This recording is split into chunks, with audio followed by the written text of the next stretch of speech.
A coordenação aí deve sinalizar quando é que eu posso começar, viu? Ok. Eu Vou farei uma aguardar aí breve explanação aqui, em a seguida Carolina.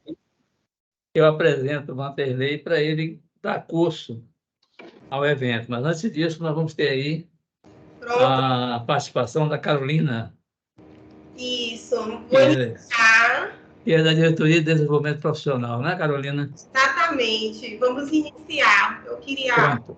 pedir boa tarde a todos e a todas. Sejam bem-vindos a mais um evento do Conselho Regional de Educação da Bahia. Promovido pelo Núcleo de Estudo e Administração da Produção e Logística. Hoje teremos a palestra sobre torres de controle ECG no transporte de cargas. Sou Carolina Nunes, atuo como administradora do setor de desenvolvimento profissional do CRA Bahia e acompanharei o evento neste dia. Para fazer a abertura do evento, eu convido o vice-presidente do CRA Bahia, professor Edilson Freire. Gente, boa tarde a todos e a todas. É uma satisfação muito grande estar aqui participando deste evento. O Conselho Regional de Administração ele se sente muito gratificado com a presença desses profissionais aí que atuam nessa área e atuam, pelo que tenho acompanhado nesses últimos anos, de forma muito eficiente, muito produtiva e também muito eficaz, né? Bom, o CRA, é o Conselho Regional de Administração, ele participa de um sistema chamado Conselho Federal de Administração. Esse sistema é o Conselho Federal sediado em Brasília e os 27 regionais que estão espalhados pelo país, um deles é o nosso Conselho Regional de Administração aqui da Bahia, né? A missão do CRA é, preponderantemente, cuidar da defesa do profissional de administração. Quando nós falamos em profissional de administração, nós queremos nos referir aos administradores, aqueles bacharéis em administração, e também aos tecnólogos em administração. E nós somos uma autarquia federal e sujeita, portanto, à fiscalização da Controladoria Geral da União e do Tribunal de Contas da União. Então, nós temos todo esse aparato para nos orientar e para fiscalizar a atuação do nosso conselho, né? Bom, temos alguns eventos agora acontecendo nesse período. Sobre isso daqui, depois eu falo. Mas no dia 14 de setembro será o Dia do Administrador, Dia do Profissional de Administração. Nós teremos um evento que vamos divulgar e esse evento vai propiciar a entrega também do Prêmio João Eurico Mata de Administração. O professor Eurico Mata foi fundador do CRA, um dos fundadores. Foi ele que foi presidente do Conselho Regional de Administração também. Ele participou de uma equipe que formatou, aqui na nossa Bahia, a Academia Baiana de Ciência da Administração, da qual ele foi, até seu falecimento, ele foi o presidente, e que, estatutariamente, ele também representa hoje como presidente de honra da Academia Baiana de Ciência da Administração. Então, nós temos hoje o CRA, nós temos a Academia Baiana de Ciência da Administração e nós temos também o Sindicato dos Administradores. Esses três estão irmanados em defesa da ciência da administração e da atuação dos profissionais de administração, né? Esse é o grande objetivo nosso.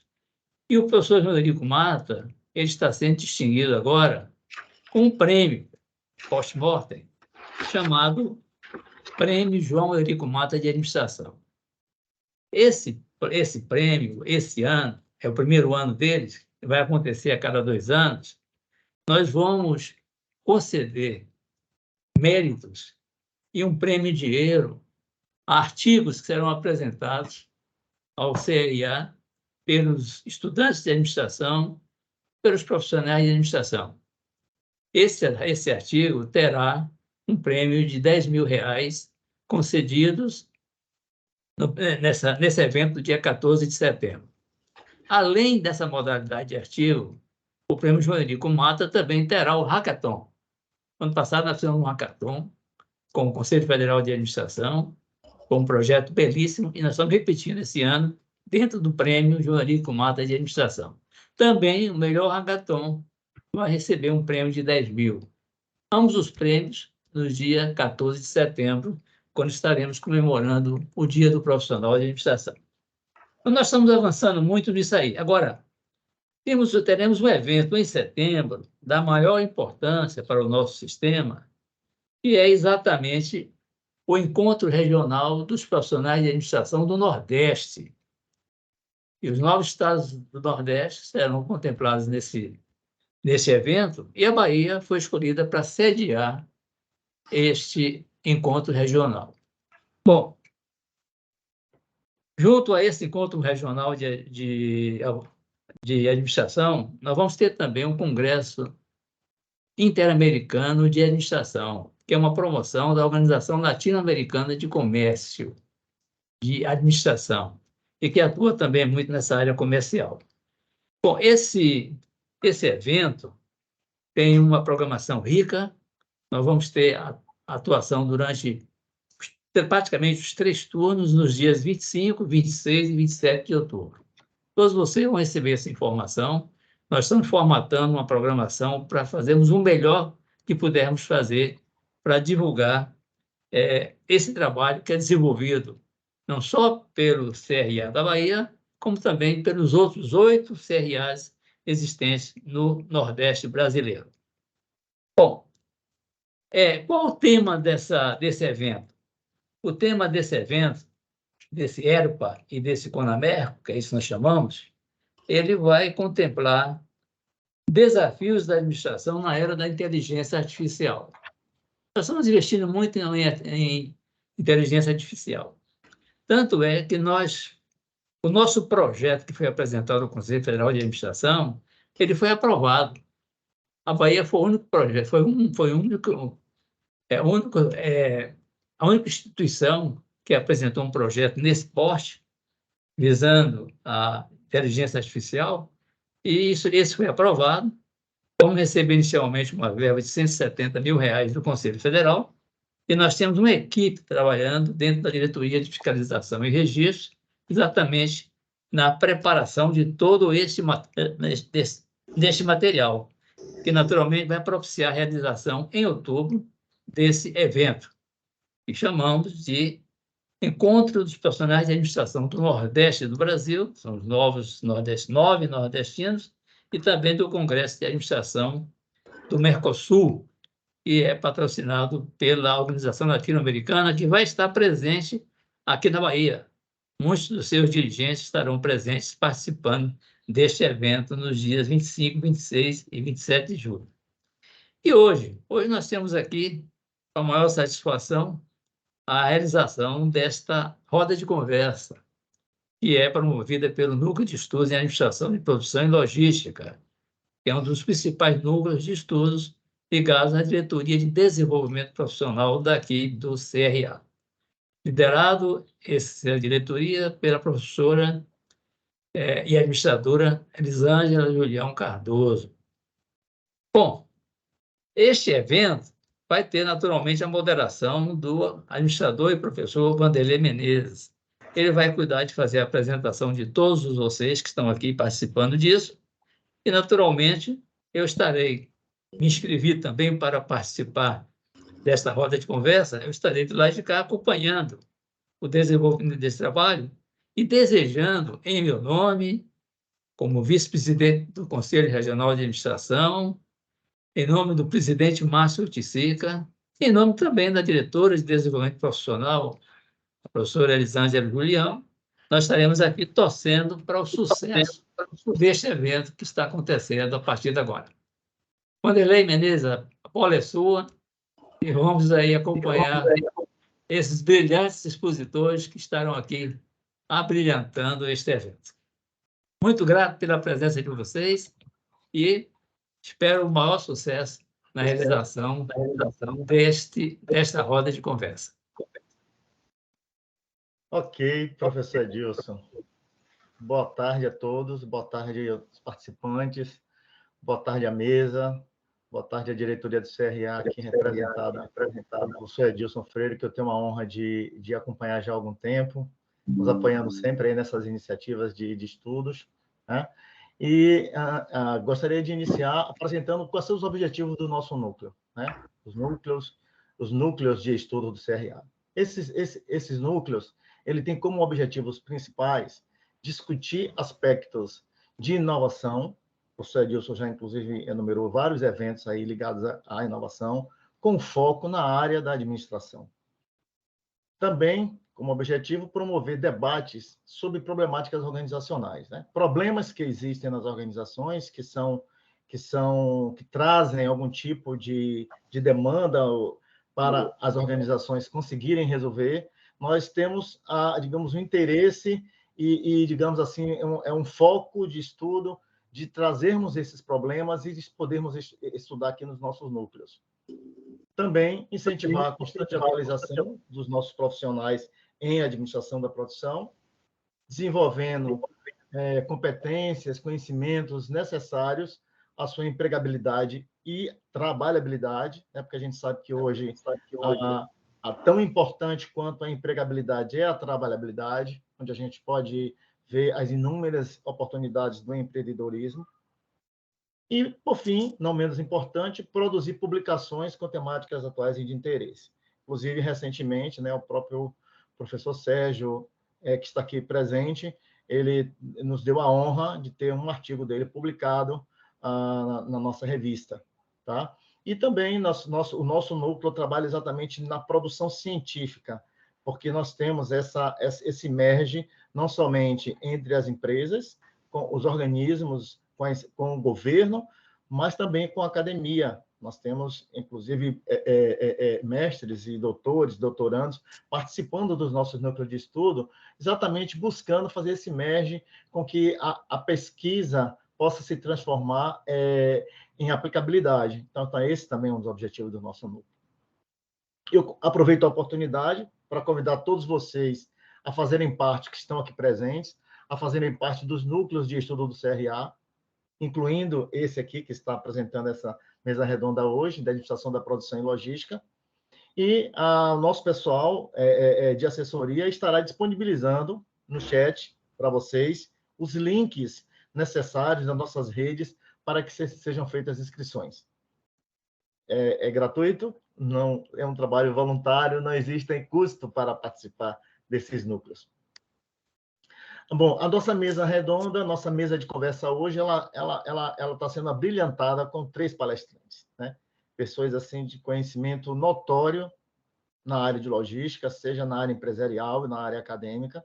Então, vou ter a honra aqui de apresentar esses palestrantes de hoje. Sérgio Maia, que é consultor sênior, ele é CEO da Vila do Conde Consultoria Logística, ele é graduado em TI, é especialista em administração de empresas e é professor. Hoje o Sérgio vai falar para a gente sobre torre de controle logístico, que é um assunto novo, mas que tem crescido muito aí no meio empresarial, e o Sérgio hoje vai estar trazendo essa contribuição para a gente. Temos também o Pedro Moreira, né? Pedro Moreira, que eu não conhecia, vim conhecer há pouco tempo e nos trouxe essa sua disponibilidade, simpatia e conhecimento de estar aqui presente com a gente. Ele é presidente da Associação Brasileira de Logística, Abralog, ele é o CEO da Abralog, é diretor da Divisão de Logística e Infraestrutura da Federação de Indústria do Estado de São Paulo, a Fiesp. Ele é membro da Confederação Brasileira de Transporte, CNT, Seção 6, Logística e Infraestrutura, e membro do Conselho das revistas Mundo Logística e Global. Inclusive, já faço aqui o desafio do próximo evento no Norte e Nordeste, Abralog fazer, nós vamos estar todo o nosso apoio. Mas podemos falar isso um pouco depois. E agora, não menos importante, nós temos o Antônio Rocha Leão, que também tive o prazer de conhecer recentemente, né? Também, igualmente, uma pessoa super acessível, simpático, interessada, apaixonado, como todos nós aqui nos temas da logística. O Antônio Rocha Leão, ele é químico industrial, ele é auditor interno, ISO 9000, Lean, Six Sigma, Black Belt. Ele é especialista em indústrias farmacêuticas nas áreas de qualidade, produção e logística. Ele é consultor, auditor, palestrante e docente nas áreas de manuseio e transporte de mercadorias, operadores logísticos e distribuidores. Então, vocês percebem, né, o quanto de responsabilidade tem essa mesa hoje, né, e de, digamos assim, de capacidade de brilhantismo. Então, nós vamos agora dar início com o Sérgio Maia, falando sobre torre de controle logístico, e espero que vocês todos aproveitem e não esqueçam, é uma mesa, todos vão poder participar, façam suas perguntas no chat, eu e a Carol vamos estar aqui peneirando as perguntas no chat para, após o fechamento do início da mesa redonda com a fala deles três, nós iniciarmos um bate-papo com todos vocês. Sérgio, a bola está com você. Pronto, vamos lá. Boa tarde a todos, aos integrantes da mesa, né? Professor Edilson, professor Antônio Leão, Vanderlei, Pedro, nosso amigo Pedro Moreira, da blog, né? E a todos os convidados que estão aqui presentes, né? A gente, na verdade, vai bater um papinho, assim, esse tema que eu vou trazer aqui agora é um tema importante, né? Torre de controle, e, assim, foi fruto de um artigo que, assim, Vanderlei me fez um convite, a gente acabou topando e fez um artigo lá, né? Para explanar um pouco o que era, na verdade, a torre de controle e a importância que ela tem, né? Do transporte de cargas, na verdade, né?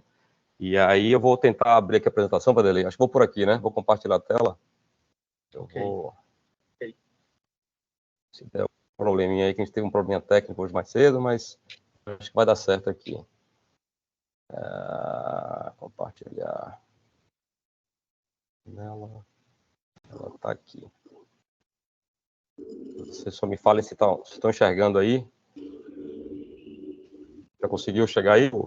Agora sim. Agora chegou. Sim. Conseguiu? Pode colocar no ótimo, modo de exibição. ótimo. Então beleza. Dá para ver, né? Sim. Sim. Tudo ok? Pronto, então vamos lá. Vamos bater um papinho aqui, né? Com essas feras aqui. No modo de exibição fica melhor, viu, Sérgio? Exibição? Sim. Eu já coloquei aqui. Já coloquei. Então deve estar chegando, é o delay. Eu coloquei. Então, beleza. Então, vamos lá. Posso começar, né? Pode sim, fica à vontade. Pronto, vamos lá. Torre de controle, né? No transporte de cargas, deixar bem claro isso, né? Assim, o Vanderlei já apresentou a todos aí que estão participando aqui do evento.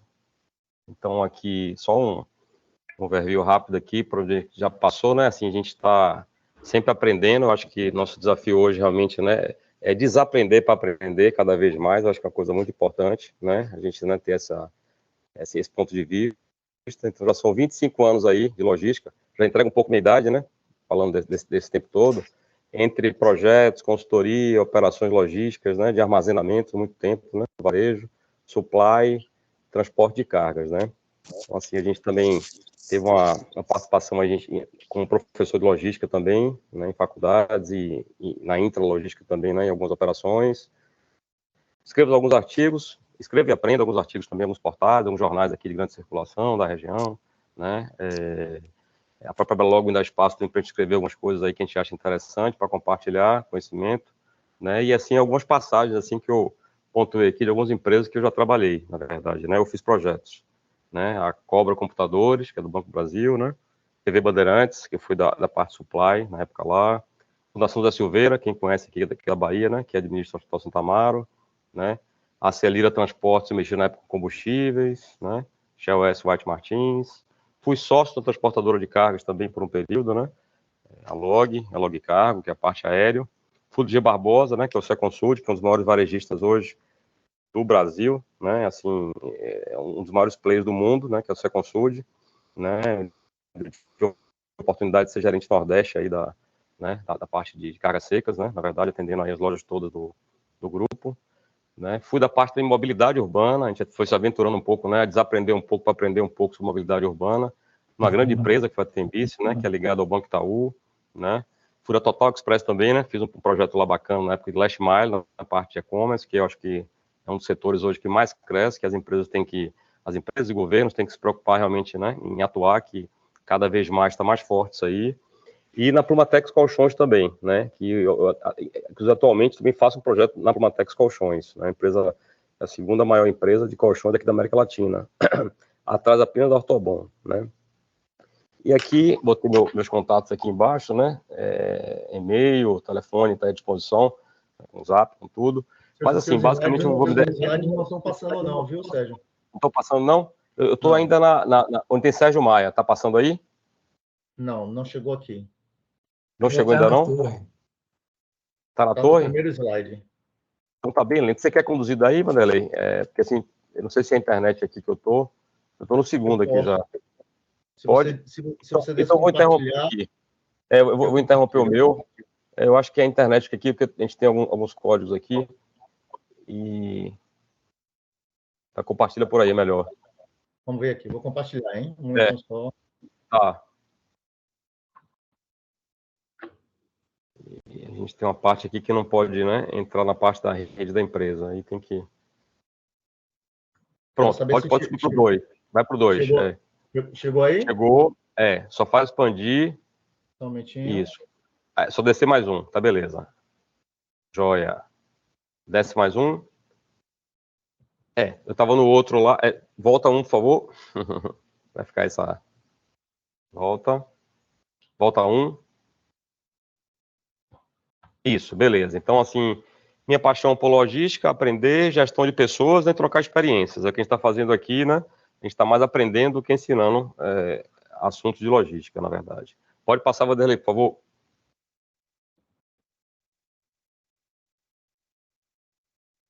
Pode para o próximo. Já passei. Chegou aí? Passou? Não chegou aqui. Engraçado, né? É um pouco lento, né? Mas eu tenho também ela aqui. Vou tirar o modo de apresentação. Eu estou no Torre Controle. Pronto, agora sim. Então vamos lá. Você quer botar no expandir ele aí? Okay. Expandir. Pronto, então vamos lá. Então, torre de controle. O que é esse tal de torre de controle aí? É uma grande torre, uma antena de televisão, né? Que as pessoas, né? Que vai controlar o transporte. Como é que é isso aí, na verdade? Né? Não tem nada a ver com torre de controle de transportes, né? Com televisão. É um software, né? É um grande software, na verdade, integrador, né? É uma plataforma de software com inteligência artificial, né? Embarcada nele, né? Que utiliza basicamente para coletar informações, né? De forma automática e rápida, para que os gestores de transportes, na verdade, né? E os operadores da parte de transportes tenham mais dados e informações para tomar decisões de forma mais rápida e precisa, né? Principalmente para que o cliente final, né, tenha acesso às informações também, né? Onde é que está a carga dele? Estava até batendo um papinho aqui antes com o Leão, né? Sobre essa questão do e-commerce, que o cliente está cada vez mais, né? Desejando saber onde é que está a carga dele, está para chegar, não está. Hoje, antigamente as pessoas, né, tinham aquela restrição de horário, né? Até 6 horas para entregar, né? Eu estava na Total lá, eu vi um pouco disso. E hoje em dia não tem muito isso. Quem está em condomínio, o cara chega de madrugada, entrega, de noite entrega, então é uma coisa muito normal isso acontecer, né? Então, assim, visando gerar, a torre de controle é uma ferramenta que veio, né? Ela sozinha, né? Não é o suficiente, mas ela, assim, tem vários APIs que você pode integrar, como a parte de combustíveis, a parte de GRIS, gerenciamento de risco, né? A parte de outros controles a mais de logística, TMS, né? Que é um software de gestão da parte de gerenciamento de transportes, você pode integrar e pode fazer realmente, né, um grande painel. As grandes empresas, né, de porte, né, maior, realmente tem um dashboard, realmente, né, com vários televisores e vários gráficos que ficam ali o tempo todo, né, mostrando onde é que estão os caminhões, a rastreabilidade deles, né, tudo isso aí para poder gerar uma maçaroca de dados e informações para poder tomar decisão mais rápido, né, de percurso, né, de direção, como é que estão atuando ali, enfim. E essa torre de controle, esse nome bonito, né, enfim, isso veio da onde, na verdade, né? Ela é realmente originada, né, das torres de controle de aviação, né? Aviação que, as torres de controle de aviação, elas são realmente, né, monitoradas pela própria aeronáutica, né, aqui no Brasil, na verdade, né, e assim, são os militares realmente que tomam conta disso aí, no espaço aéreo e tal, mas ela foi pautada e baseada realmente, né, na torre de controle da parte de aviação. Então, pode mais um, Vanderlei. Pode mais um aí. Pronto. Daqui eu trouxe aqui, né, antes de falar um pouco da torre de controle, alguns impactos, né, e tração, né, real, né, aí, nos resultados dos usuários e clientes das torres de controle, né.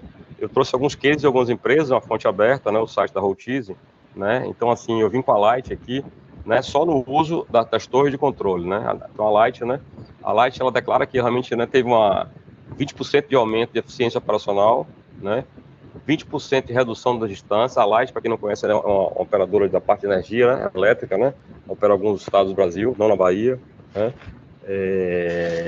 Então, assim, teve também a questão de 30% de aumento do serviço das equipes, mais eficiência, né, redução das distâncias percorridas, né, daí da Ultragás, que aí eu acho que já quase o Brasil todo já perpassa por essa grande empresa aí, na verdade, né, ele traz que 8% da redução das distâncias percorridas, né, a parte do gás, né, do CO2, na verdade, né, foi reduzido aí por otimização de rotas, né, por usar a torre de controle quase aí em 7,5%, né, redução de combustível, porque quando você, né, se você roda menos, na verdade, né, com eficiência, que é um dos pilares da logística, na verdade, né, encurtar distâncias. Então, se a gente consegue encurtar a distância, a torre de controle consegue fazer isso para a gente, né, fazendo rotogramas interessantes, fazendo, né, ligações de pontos, né, mais rápidas, né, sem engarrafamento e tal. Então, consegue reduzir essa parte de combustível, né. E a própria hora extra também, né, do motorista que, né, fica ali, né, aguardando ali a carga ou a descarga, ou enfim. Então, a torre de controle ela é integrada com até o painel que tem também ali de estacionamento, né, e grandes centrais e tal, que controla a fila de recebimento. Ela consegue também otimizar isso aí e você, com isso, você consegue otimizar também a hora extra, né. E ele fala também em custos operacionais gerais, né. A gente hoje vai para o transportes, a gente sabe que o maior custo de transportes hoje, né, até vou compartilhar o conhecimento que quase todos aqui devem saber, enfim, quem não é da área de logística, vou até um conhecimento a mais, é o diesel, né, o diesel que é o grande problema, assim, quem viveu ali o pós-pandemia ali, né, o ano passado realmente o diesel chegou a bater quase 8 ponto alguma coisa ali na verdade, que foi um caos para as transportadoras, então foi muito crítico.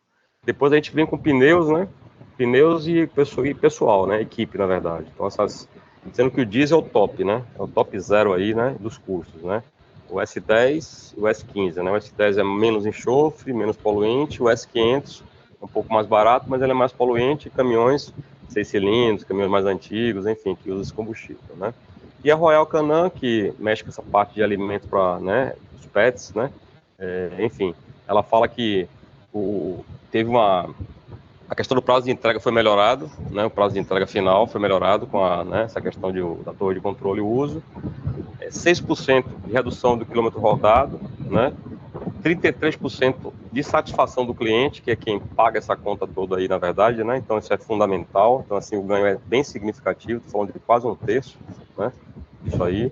E 13% de ocupação de veículos, né? Quem mexe com frota sabe que a ocupação de veículo ocioso, né, é custo, né? Quanto mais vazio tiver o veículo, mais, na verdade, né, o custo dele operacional é maior, né? Então, assim, vou falar só um exemplo aqui rapidinho de frota, né?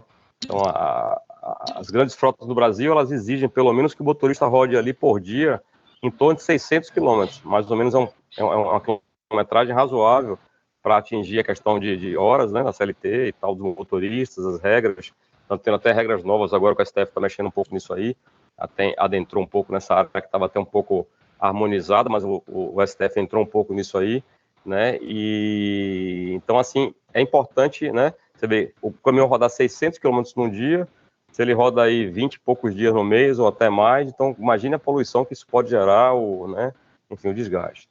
Pode ir, Vanderlei, próxima tela aí, pode ir. Pode passar mais uma. Isso, beleza. Bom, aqui, não, volta uma. Eu vou aqui trazer uma colocação aqui de Marcelo Arantes, que é uma pessoa, né, um expoente da logística hoje no Brasil, é um amigo pessoal aí do Pedro, né, assim, uma pessoa, eu acompanho muita coisa de lives dele, né, uma pessoa, um expoente hoje da logística do Brasil. Ele fala o seguinte, né, eu trouxe também essa frase que eu acho importante, né, não é só a gente implantar, né, a tecnologia sozinha, ela não vai trazer, né, os benefícios totais, né, se não tiver tudo bem organizado, ela só vai bagunçar mais rápido se a coisa não estiver organizada lá atrás. Mas o Marcelo falava o seguinte, né, não adianta apenas o esforço, né, eu estou fazendo aqui, estou colocando torre de controle, estou fazendo acontecendo, mas tem que ter resultado, não tem jeito, né, em qualquer organização tem que ter o resultado, né. E Marcelo, nada mais, nada menos, é o atual, né, CSCO, né, na verdade, né, que é vamos dizer, o diretor de logística do Leroy Merlin, né, vejo que ele está há pouco tempo lá dentro, mas é a maior empresa de varejo, né, de construção civil. Nós, baianos, estamos tendo a oportunidade agora, pela Prefeitura de Salvador, que conseguiu, né, atrair essa empresa aqui para Salvador, não tinha, né? Quem é do Sudeste, Minas Gerais, São Paulo já é muito, né? Habitual ela tá, mas a maior empresa do mundo de material de construção. Ele atualmente é o diretor lá, da parte logística. Já foi do GPA Brasil, eu que já fui do varejo também, sei a dificuldade que é trabalhar com logística do varejo, talvez uma das mais difíceis, né? De trabalhar pela dinamicidade, né? Pela rotatividade, na verdade, né? Produtos de altíssimo giro, então assim, ela é bem complexa, na verdade, né? O trabalho dela, então a decisão que tem que tomar, a torre de controle serve para isso, porque tem decisões para a gente tomar agora, que se for daqui uma hora já não serve mais. 10 minutos, 10 minutos. 10 minutos, beleza, pronto. E foi da Ambev também. Passa mais uma, vamos lá. Pode passar mais uma. Bom, então vou trazer aqui, em linhas gerais, a torre de controle, ela otimiza custos, né? Aumenta a produtividade, aumenta o controle, a experiência e a segurança na operação, né? Então, assim, ela basicamente, na verdade, né, ela dá mais visibilidade, né, da operação. Então, assim, é um software que, na verdade, né, você consegue ter várias, né, funcionalidades. Ele usa telemetria e geolocalização embarcada, acaba sendo um rastreador também, né. Esse software, na verdade, também tem, na verdade, câmeras. Essas câmeras embarcadas, a gente consegue ter noção do motorista internamente, né, como é que ele está, né, assim, eu até coloquei um pouco aí essa questão, né, a fadiga do motorista, porque tem sensores, né, embarcados nesse software, na verdade, que você consegue pegar se o motorista está fadigado ou não está. Há alertas de cabine, né, com voz de motor, a inteligência artificial ali fala com ele, que ele está cansado, ele está numa curva um pouco fechada, a distância do próximo caminhão da frente está um pouco, né, curta, freada brusca, tudo isso ele fala, registra para o gestor saber que é o motorista, o modo de condução dele, que o modo de consumo, na verdade, né, que é um dos KPIs aí de transportes, o consumo, ele está atrelado realmente também muito ao modo de condução. Então, para o gestor, isso é muito importante saber, né, na verdade, que implica nos gastos, né, de manutenção, na verdade. Então, tudo isso eu consigo pegar, né. Você consegue montar roteiro, né, o menor percurso, né, tem acho que alguma voz aí. Eu pediria que as pessoas aí com o microfone aberto, por favor, para fechar. Pronto, vamos lá. Então, a gente consegue montar o roteiro, né? Fazer um roteiro bacana. Muita gente, né? Muito transportador, até não usar a torre de controle, usa muito o Google Maps para poder montar o roteiro, mas assim, com esse software você consegue montar no menor percurso possível. Se ele for integrado via API com um controle de abastecimento, né? De várias empresas que tem de grande porte no Brasil, você consegue saber qual o roteiro menor e com os postos com menor custo de diesel, para você parar naqueles locais. Então, assim, você vai otimizar tanto o roteiro quanto abastecimento. Então, você está mexendo em 2 pontos aí muito importantes de custo, né? Você reduz realmente o número de acidentes por vários indicadores que ele consegue dar e alertas na cabine para o motorista, na verdade é essa, né?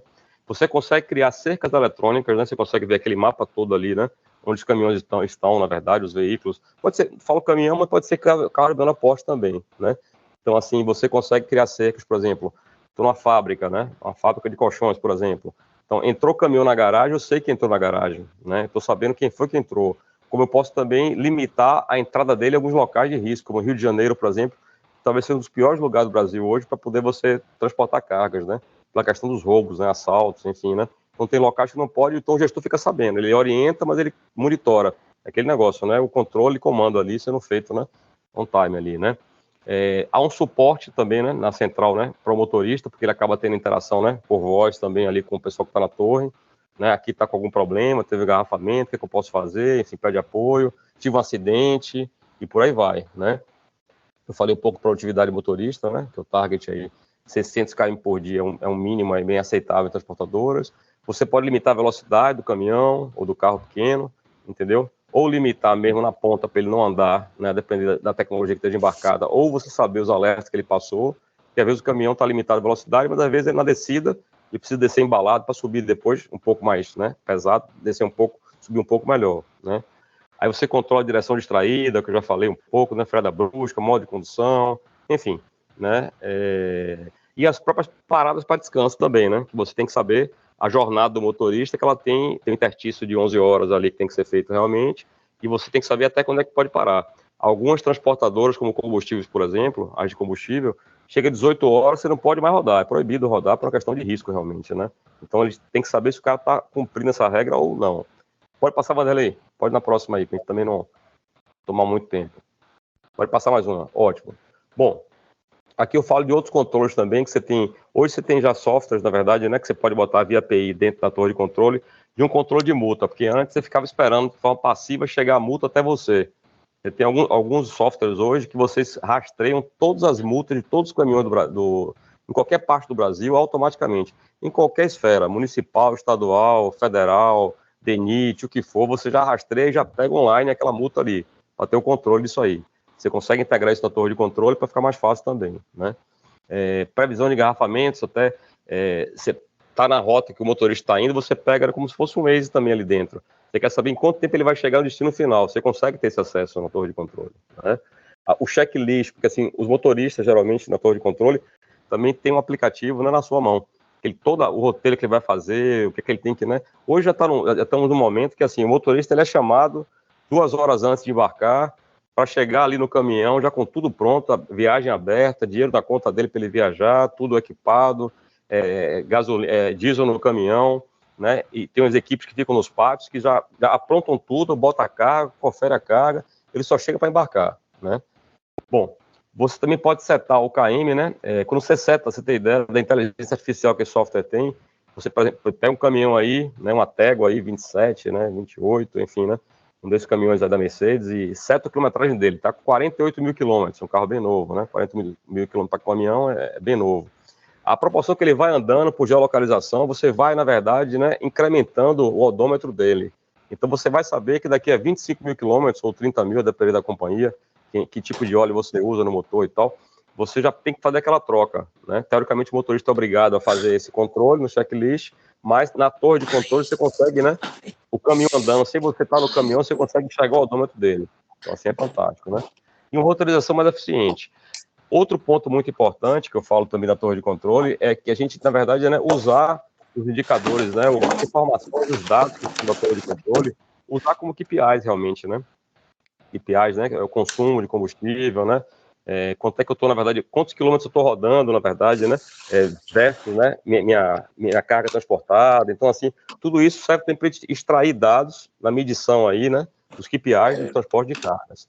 Pode passar mais um. Pode passar mais um. Estou vendo que o meu horário está meio apertado. Passou o próximo? Vanderlei? Vanderlei, consigo passar?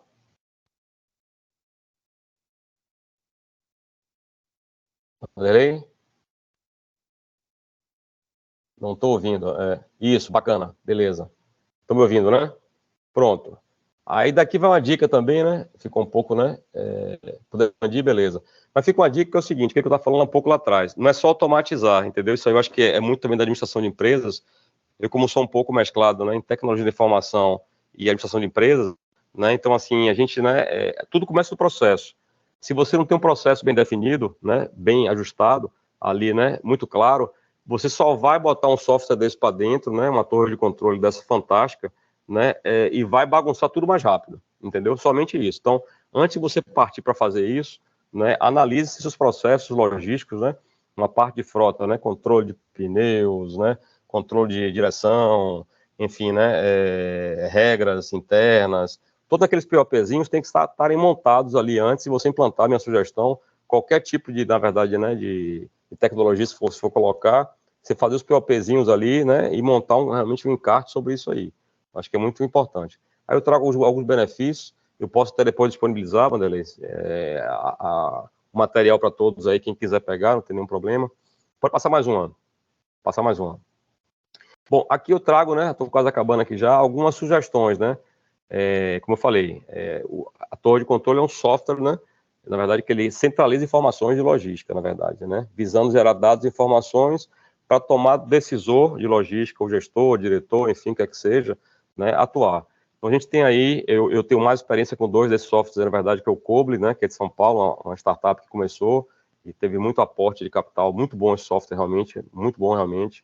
O Routize também, que já tem um pouco mais de tempo de estrada, mas assim, ele é muito bom.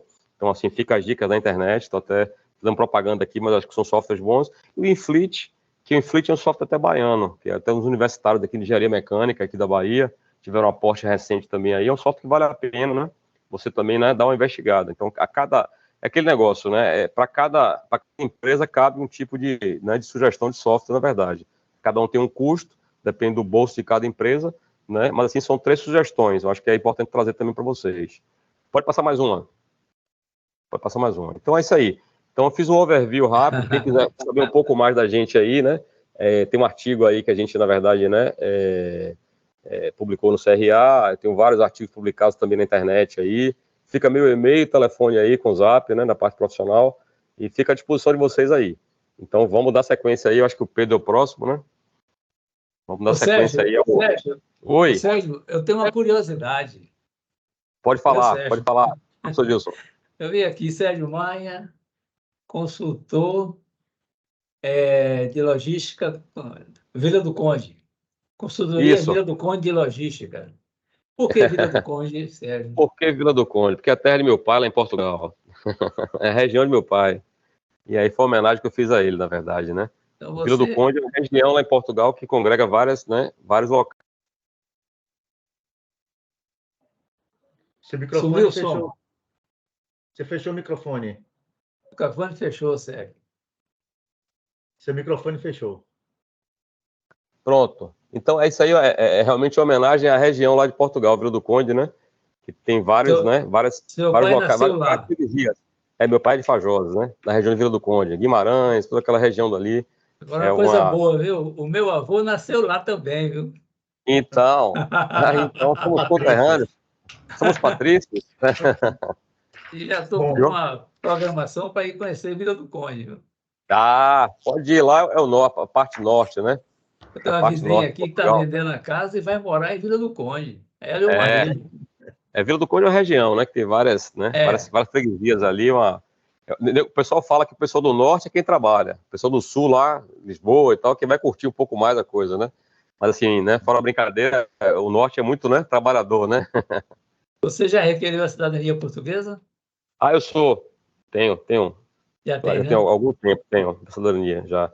Dá porque tem vários. A minha está em andamento. A gente tem aí já. Vamos embora, vamos em frente. Nós temos uma origem muito comum, né? Ok. Tá bom, Sérgio. Pega uma oportunidade. Sérgio, muito obrigado, Sérgio. Nós convidamos o seguinte na nossa mesa.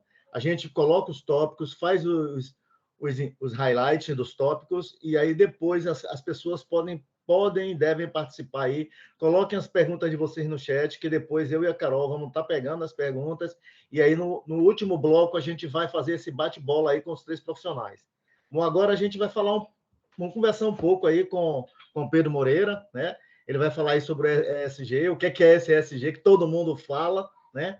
O que ele se constitui, essa coisa que envolve meio ambiente, responsabilidade social e governança, que tanto está sendo, digamos assim, demandado pelas empresas, pelos processos. Então, o Pedro vai conversar com a gente um pouco sobre isso, das iniciativas da Abralog aqui no Brasil, né, sobre essas questões de ESG na logística. Pedro, está com você a bola, tá? Fique à vontade. Obrigado, Wanderlei. Prazer, professor Edilson, amigo Sérgio Maia, que representa tão bem a Abralog no Nordeste, na Bahia, e o professor Leão também, que dispensa comentários, um craque na matéria, né? Então, a gente está muito contente de estar com vocês nessa iniciativa. E a Abralog realmente tem que ser uma entidade nacional, né? Não adianta ficar fazendo só eventos em São Paulo, Rio de Janeiro, tem que pensar nacionalmente como a gente pode contribuir para o desenvolvimento da logística nos demais estados da União. Esse é o nosso objetivo, né? Bom, eu preparei alguns slides também para compartilhar, só quebrando aqui, viu, Sérgio? Eu mandei para o Marcelo Arantes o print da sua tela, ele ficou todo feliz aí, agradeceu. Viu? Que legal, cara. Que manda um abraço aí para ele, que eu sou admirador dele, eu não vou te falar. Viu? Ele é muito bom mesmo, um grande amigo. E participante, nosso conselheiro lá na Abralog também. Né?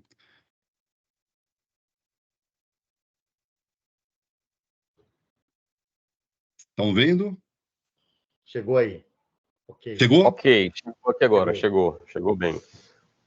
Bom, então agradecer ao Conselho Regional de Administração da Bahia pela oportunidade, né? E a Abralog fica à disposição para esse e outros eventos, com certeza.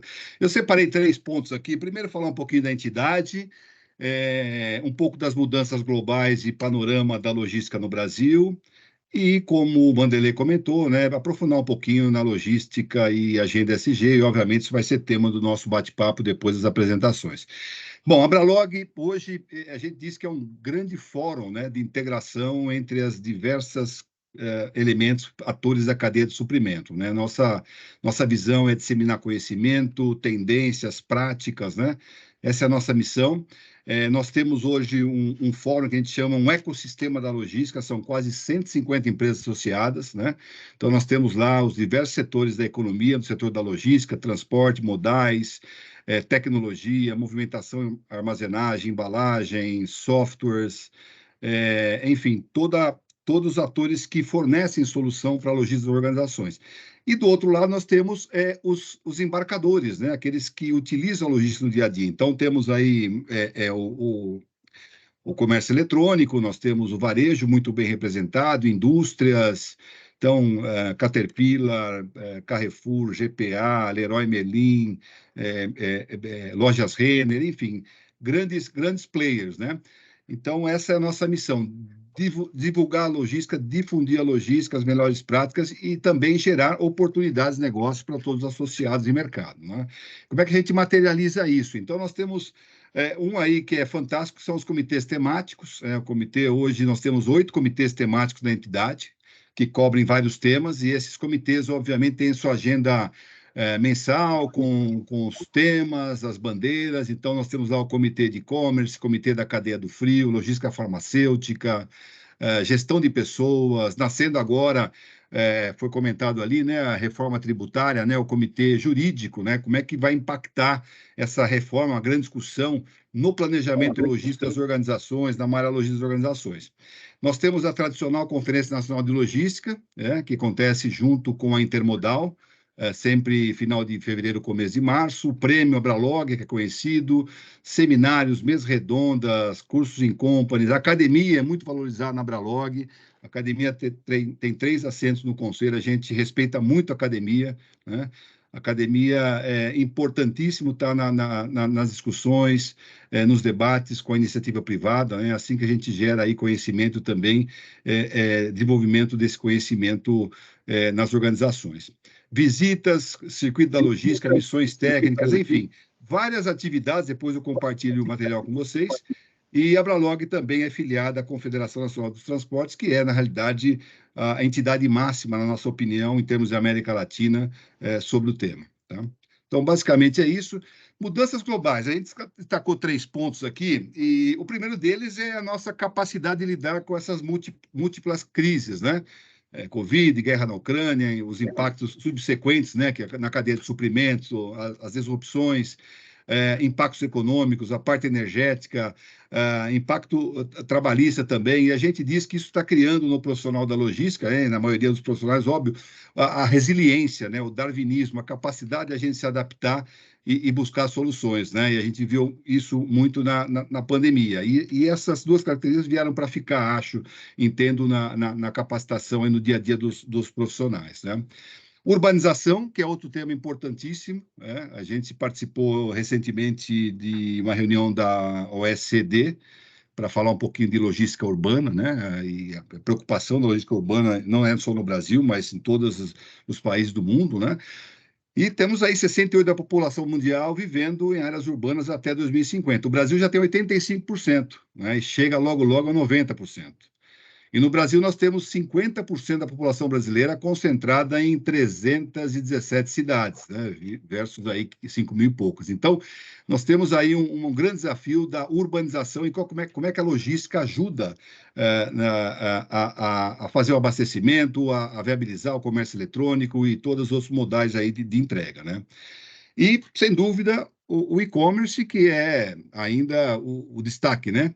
Apesar desse ano estar sofrendo um pouco, aliás, vários setores da economia sofrendo bastante ali, mas existem números ali, a gente observa que 16% do comércio brasileiro hoje já está com o e-commerce, versus 14% em 21%.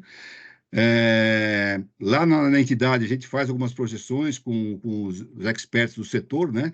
E a gente projeta aí até 2020, até em 5 anos, né, que o comércio deva representar o e-commerce 25% do comércio brasileiro. Então, veja aí a expansão, isso e a complexidade que isso traz na distribuição urbana, abastecimentos de bares, restaurantes e também do last mile do e-commerce. E esse e-commerce tem alimentado uma concorrência exacerbada, né, com a estrutura do varejo tradicional, né?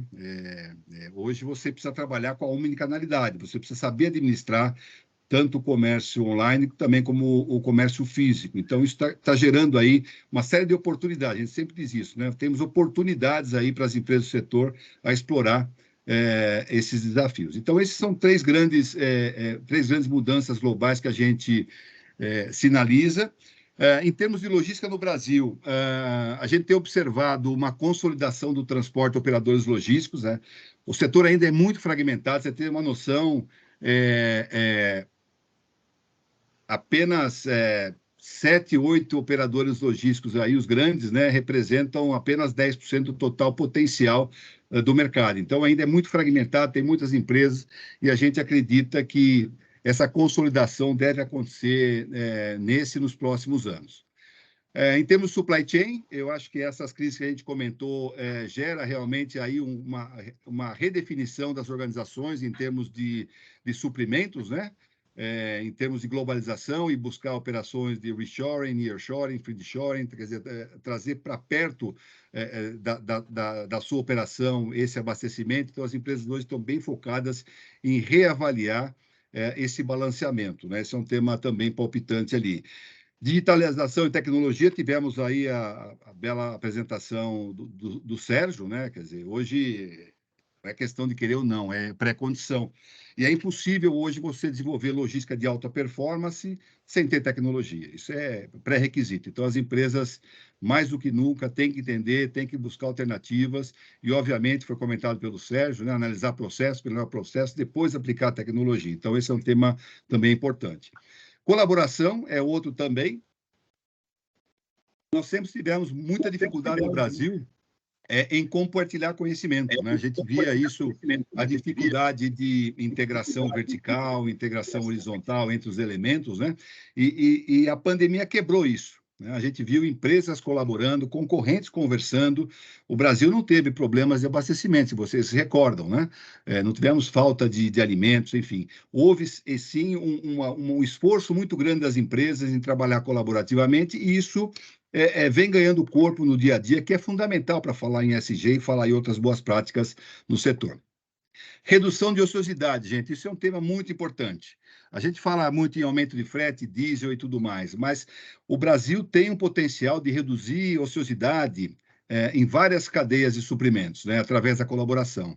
Então, hoje nós temos em várias regiões veículos andando com 50% da sua capacidade, né? Então, os outros 50% é ociosidade, né? Então, há possibilidade das empresas trabalhar mais colaborativamente para buscar roteiros conjugados, né? Desperdício, precisamos reduzir o desperdício. Então, há um exercício muito grande nas organizações para trabalhar essa redução da ociosidade. Eu vejo aí uma oportunidade gigante para as organizações de um modo geral. O e-commerce, já comentamos, real estate, quer dizer, o mercado de galpões disparou no Brasil. Você tem uma noção. No ano passado, a gente observou um crescimento de 17%, atingindo 23 bilhões de metros quadrados do armazém que chama AAA, né? Os armazéns de última geração. Para esse ano, a gente projeta um crescimento de 12%, chegando a quase 26 milhões de metros quadrados. Nós temos lá um comitê de real estate muito atuante, né? E temos a Colliers, que é nossa associada também, associada apoiadora, que a cada trimestre lança uma pesquisa importante, né? O primeiro trimestre desse ano foi fantástico, e informações aí preliminares que o segundo trimestre foi muito bom para o setor de real estate. Então, é um setor que está demandado, impactado pelo e-commerce, há uma descentralização natural, a Bahia é um exemplo disso, de grandes players, grandes investimentos ali, e também outros estados. E a gente tem uma projeção de que em 7 anos esse mercado atinge um inventário de 50 milhões de metros quadrados. Quer dizer, olha a oportunidade.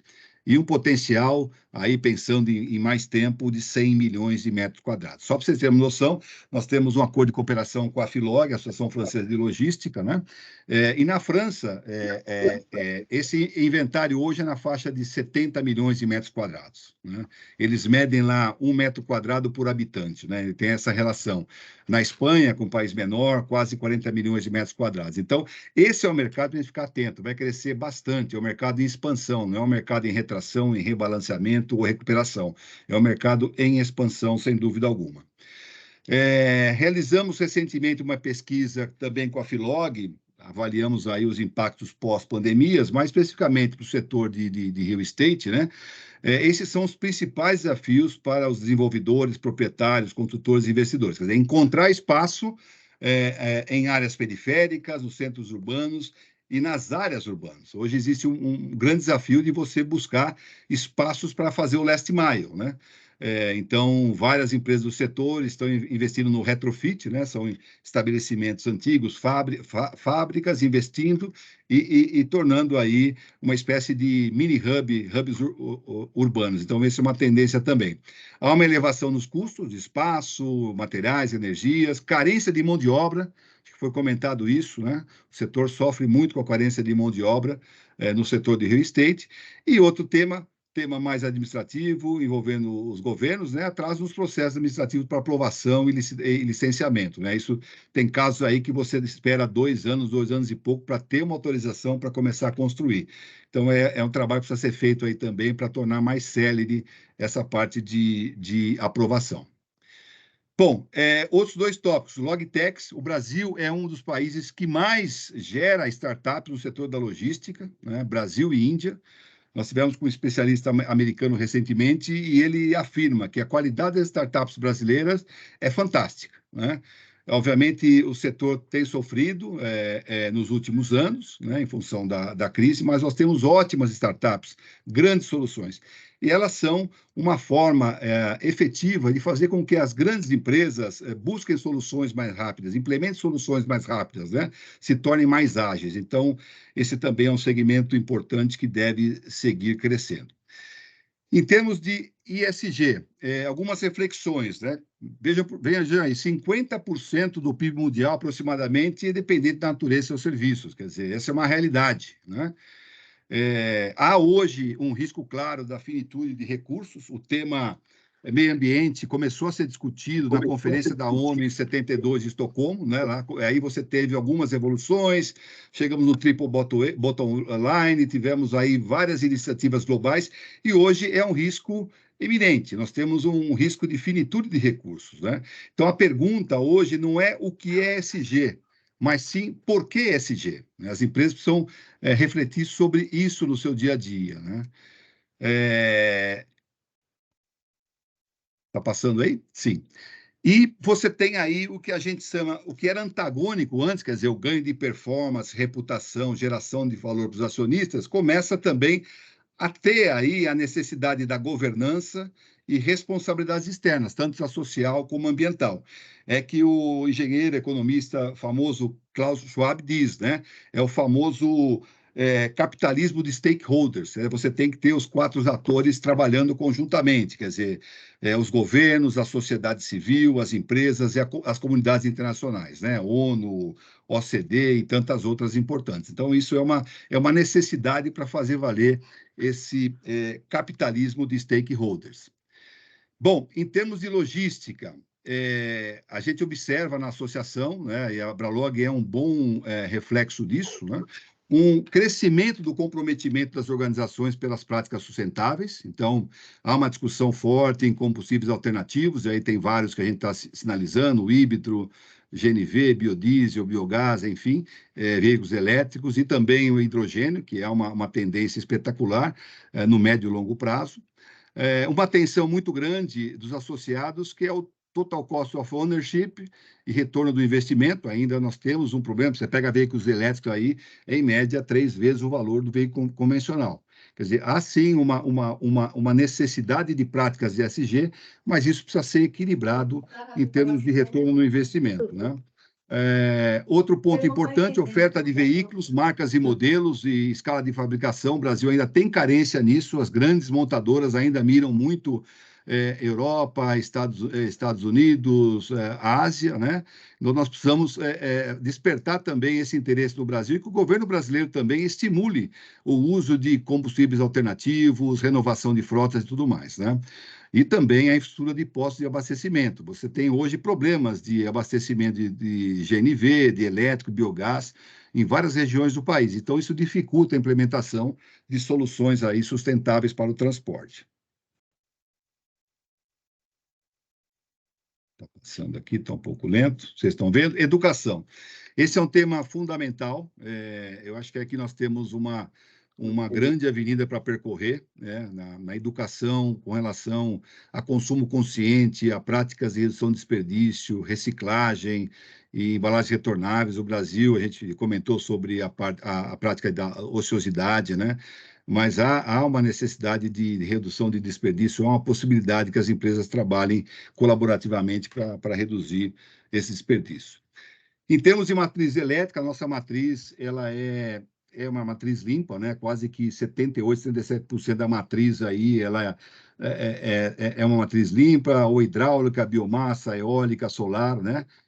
Só para vocês terem uma noção, a solar aí, esses dados são de 2001, mas solar já fechou no ano passado com mais de 3%, e projeções até 2033 que a energia solar represente quase que 16% da matriz elétrica brasileira. Então, veja o espaço de crescimento aí para as energias renováveis, isso é uma realidade, né? Nesse aspecto, obviamente, a hidráulica é amplamente utilizada. No setor de logística, em função da crise hidráulica dos últimos anos, né, em determinados galpões, aí, operações, o custo da energia chega a representar até 25% do custo operacional, quer dizer, é muita coisa. Então, as empresas estão buscando aí alternativas como energia solar, principalmente eólica, né? Isso tem um enorme potencial, conforme a gente já comentou. Hidrogênio verde é um desafio ainda da tecnologia, mas a gente entende que seja aí um protagonista para realmente buscar a emissão zero, né? A gente acha que o hidrogênio seja aí um grande protagonista nessa caminhada, ok? Bom, para Rio State, oportunidades de recursos sustentáveis, a gente vê isso nas construções atuais, né? Empresas buscando a geração de energia solar, tratamento de esgoto, coleta seletiva, reaproveitamento de resíduos, área nativa preservada, estações de carregamento. Então, os novos investimentos hoje, que a gente comentou lá em Rio State, já contemplam essas práticas sustentáveis, o que é muito bom, né? E aí nós temos o social, né? Social e governança, que são dois pilares fundamentais. Acho que a governança é super relevante, né? As políticas de anticorrupção, proteção de dados, transparências, metas definidas para cumprir os compromissos, quer dizer, tudo isso é uma agenda muito séria hoje nas organizações. E o social, né? Também foi comentado antes, princípios dos direitos humanos, requisitos de saúde e segurança, a diversidade, compras inclusivas, né, que eu acho que é fundamental para desenvolver as pequenas empresas regionais, locais, né, e ações sociais. Então, são temas hoje que o setor discute. Obviamente, nós temos um setor muito heterogêneo em logística, né? Você tem cidades ou regiões metropolitanas com boas práticas logísticas, mas também tem empresas que têm dificuldade. O Brasil é heterogêneo nesse aspecto e a gente precisa trabalhar proativamente para melhorar isso. E nós criamos no Abralog o Conselho Estratégico ESG da entidade, né? Esse conselho é formado por C-Level, são quase 20 executivos e executivas de grandes organizações, e a gente quer realmente fazer com que a Abralog contribua para um roadmap da implantação do ESG nas organizações, né? A gente tem bons exemplos da entidade, empresas que estão realmente num estágio de desenvolvimento bastante elevado, mas nós temos uma grande maioria ainda que precisa de um auxílio. Então, a missão desse conselho, que é relevante, é ser esse catalisador, né? Para disseminar, implantar cultura junto aos associados e também as cadeias produtivas, as cadeias de suprimento. Nós precisamos influenciar os elos, a jusante e a montante da cadeia, né? E a gente tem 3 pilares importantes. A gente quer educar a gente quer orientar e a gente quer congregar o setor. Então, esses são os 3 pilares desse conselho que vai amanhã para a sua 5ª reunião. E o Conselho também, de primeira mão, vai realizar aí a primeira semana ESG da logística, de 3 a 5 de outubro, no Grand Stam Plaza Berrini, estão todos convidados em São Paulo, e, obviamente, podemos pensar numa edição no Nordeste, por que não, né? Um tema muito importante. Então, como é que está a programação em linhas gerais? O dia 3 vai ser dedicado à conferência, então temos lá palestras magnas, nós vamos ter os painéis discutindo o E, o S, o G na profundidade, e sair ali com um memorando, com uma carta de intenções e compromisso da entidade para desenvolver aí nos próximos 12 meses. E nos dias 3 e 4, a gente vai dedicar a visitas técnicas, benchmark a empresas que têm se destacado no tema. Então, outubro de 2023, é isso? Perdão. Ok, tá certo. Pronto. 2023, Obrigado. Perdão, exatamente. 2023 agora, nesse ano. E aí nós vamos fazer 2 visitas por dia, são empresas com boas práticas, então vai ter uma apresentação, uma visita técnica, as instalações, depois um debate sobre boas práticas do setor. Então, a gente está apostando muito nessa semana, a gente está muito motivado com essa primeira semana e também com o trabalho brilhante desse comitê estratégico da entidade. Bom, basicamente é isso, tem muito tema aqui, acho que vários deles nós poderíamos aí dedicar uma tarde para discutir, mas com certeza no debate a gente pode aprofundar naquilo que vocês achem interessante. Então é isso, muito obrigado.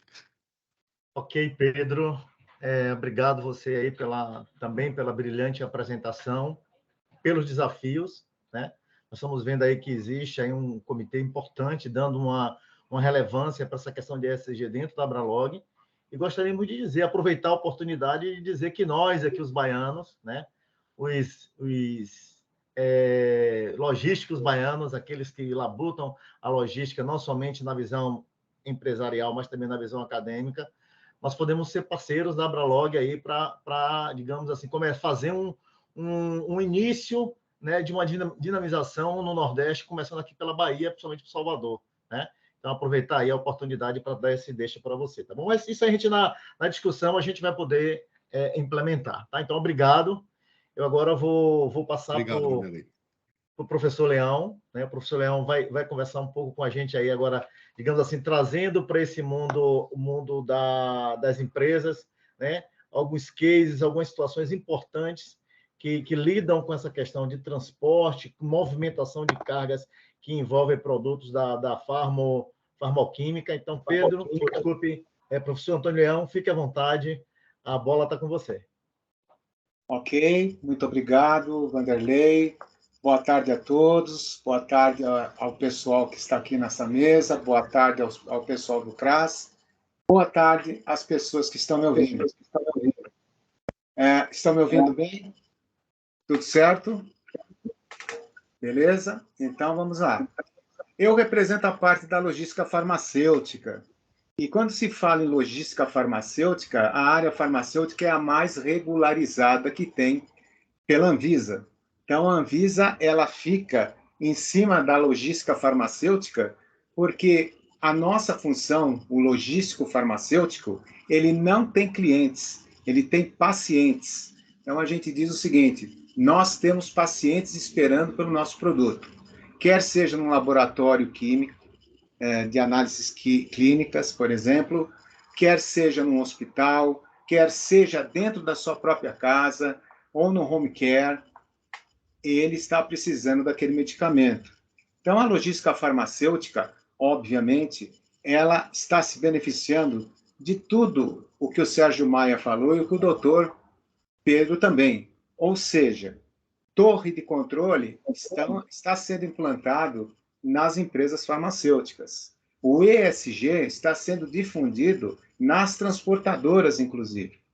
Então, a logística farmacêutica, ela está de mãos dadas com toda a logística geral do nosso país, que é um país continental. Então, vocês imaginem os grandes desafios que quem trabalha na logística farmacêutica tem em colocar um produto da cadeia fria do Rio Grande do Sul até o Rio Grande do Norte.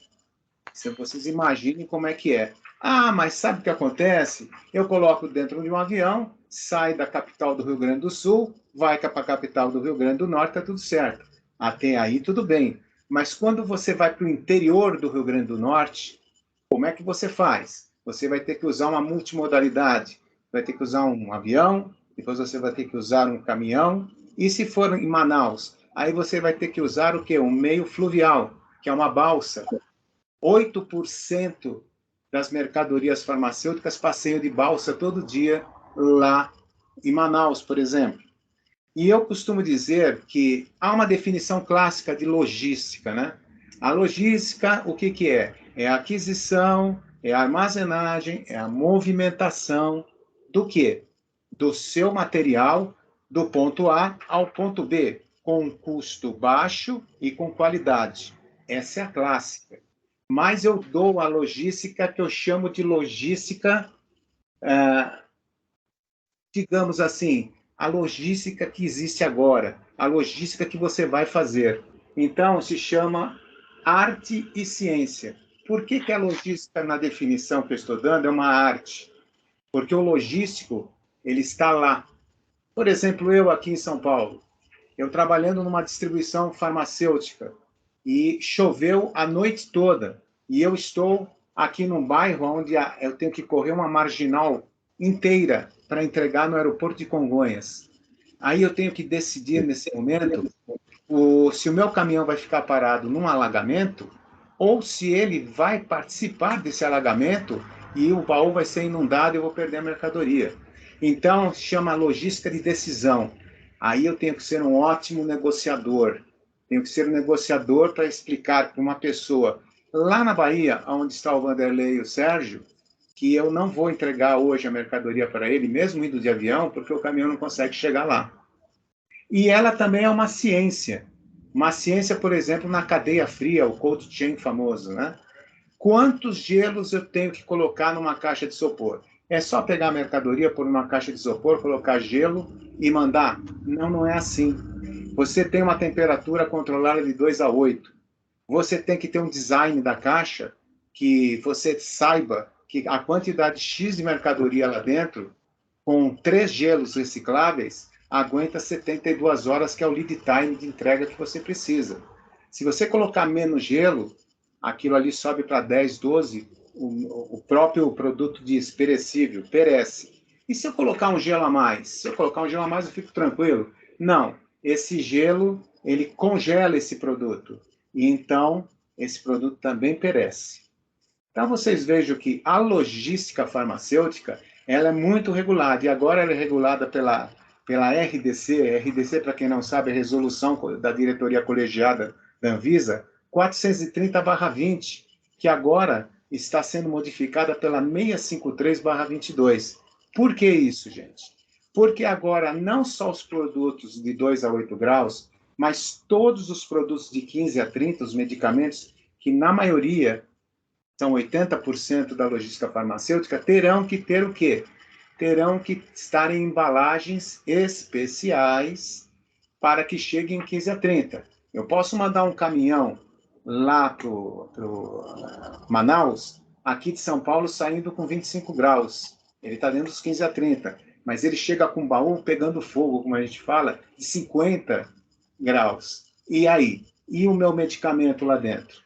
Então, agora as transportadoras estão conversando, e os operadores logísticos também, para saber se o embarcador ele vai embarcar todo o seu portfólio dentro da transportadora. O que é o portfólio? Se uma empresa tem 200 produtos, os 200 produtos de 15 a 30 terão que ser controlados com a temperatura, ou só 10%, ou só 5%. Por isso que apareceu a RDC 653.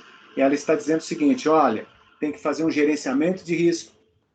E dentro desse gerenciamento de risco, você vai dizer o que do seu portfólio é importante de 15 a 30 e o que pode sair, exceder a sua temperatura de acordo com a estabilidade do seu produto.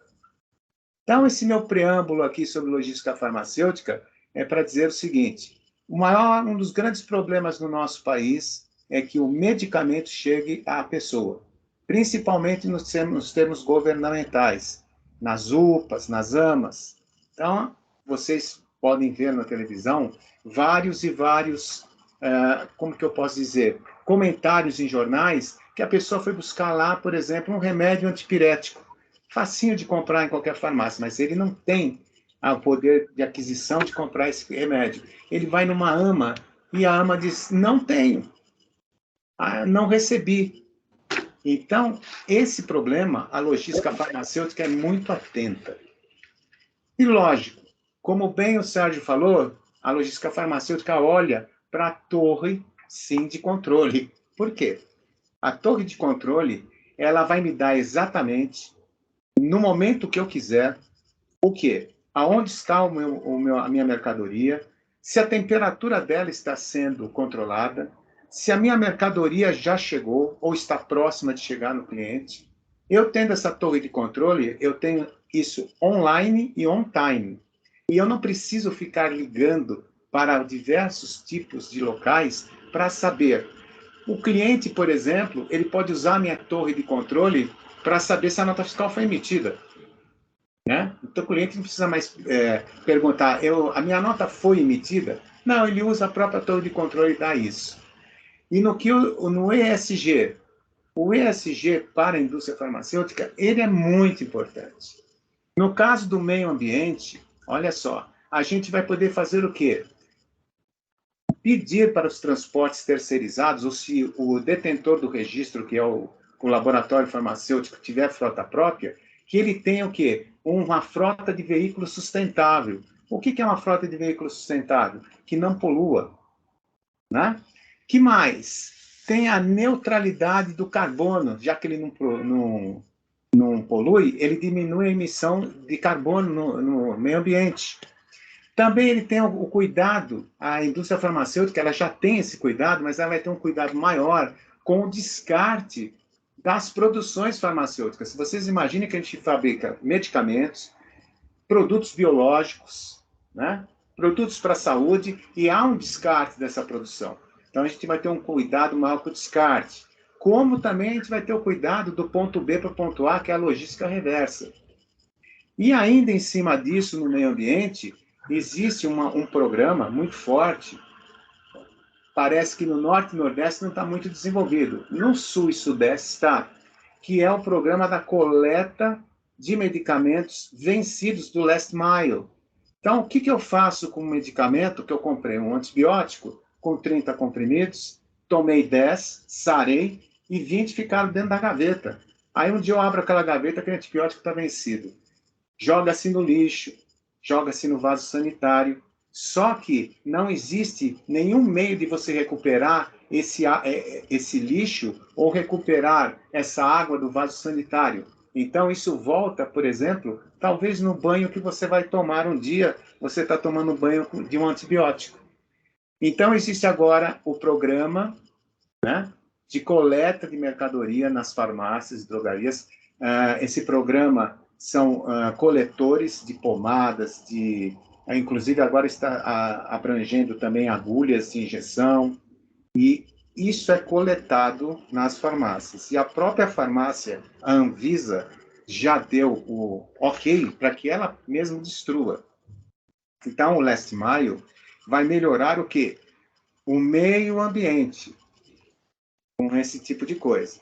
Na parte social, gente, eu posso só dizer uma palavra: maior confiança no produto produzido pela indústria farmacêutica, maior qualidade das entregas da logística farmacêutica, porque vai haver o treinamento, vai haver os caminhões das frotas com manutenções preventivas, e o mais importante no social, equidade de salários, a parte da inclusão das pessoas na indústria farmacêutica, isso é muito importante, certo? A parte do que mais? A parte da responsabilidade que o colaborador que está na logística ou na produção tem em saber que o que ele produz e o que ele distribui salva vidas, melhora a qualidade de vida das pessoas, melhora os tratamentos. Vocês imaginem que a gente despacha oncológicos, e os hospitais oncológicos ficam esperando lá o oncológico, e ele é da cadeia do frio, 2 a 8. Imagine um oncológico que chega a 10, 11 graus. Ele não vai funcionar. Então, aquela pessoa que está fazendo aquele tratamento para o câncer, ela está achando que ela está melhorando e ela não está. Então, é uma responsabilidade enorme nossa, dos logísticos farmacêuticos, para que o medicamento chegue com qualidade até o last mile, certo? Então, temos que... Pois não. Essa questão da qualificação das pessoas, né, que vão estar manuseando, seja na produção e principalmente no transporte e na entrega, isso é um fator preponderante para manter esse nível de qualidade, esse nível de atendimento, né? Preponderante, mas para você ter pessoas qualificadas, elas precisam ter acesso ao quê? Ao ensino. Elas precisam ter acesso ao quê? Ao conhecimento. E mais, elas precisam estar motivadas. Você, às vezes, tem uma pessoa qualificada que ela não está motivada na sua empresa, é onde entra o S do ESG, o social. A motivação da pessoa em saber que o que ela está fazendo, ela está contribuindo para não os clientes que ela tem, sim os seus pacientes. E a governança. Governança são relatórios de responsabilidade que nós temos. De novo, eu falo de diversidade, ter metas a bater de qualidade, certo? E o mais importante de tudo é saber que a logística farmacêutica, ela é uma logística que elas têm que estar muito, mas muito dentro das legislações vigentes. Então, a transportadora, digamos aí uns 20, 30 anos atrás, o doutor Pedro sabe disso, as transportadoras não tinham, por exemplo, o farmacêutico responsável e transportavam medicamentos. Hoje, por legislação, o farmacêutico responsável é necessário não só na transportadora, como na distribuidora, como nos operadores logísticos, e isso é muito importante, porque aquele farmacêutico responsável representa o quê? Que ele está cuidando da qualidade dos produtos que entram, por exemplo, nos terminais da transportadora fazendo cross-docking, saindo do caminhão de coleta, entrando no caminhão de linha e indo para os destinos. Professor, aproveitando, né, já por causa aqui do nosso horário, já inclusive algumas perguntas que estão chegando aqui ao meu conhecimento, eu queria que o senhor aproveitar, já que o senhor falou dessa questão da normatização no contexto da ESG, sobre os produtos químicos, né? Esses produtos químicos que também são transportados e que passam por uma exigência de legislação muito grande pelos grandes impactos ambientais que eles podem ter. O que o senhor poderia falar um pouco sobre isso aí, sobre esses produtos químicos? Produtos químicos. Cada vez que você tem... Eu fiz uma viagem aí, onde... uma viagem daqui de São Paulo até o Rio Grande do Sul. Nessa viagem, eu presenciei 6 acidentes, nesse trajeto todo que eu fiz, 6 acidentes com produtos químicos. Em 3 acidentes, o motorista sabia o plano de contingência decore salteado. Então, a estrada parou e o plano de contingência tinha sido feito. Nos outros 3, acho que era um caminhão pegando fogo, e os outros 2 não tinha plano de contingência nenhum. Então, o ESG ele é muito importante para os produtos perigosos. Por quê?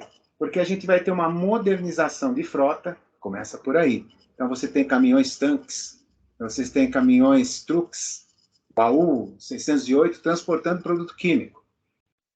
Quem embarca esse produto químico, ele tem que saber que existem reações entre produtos.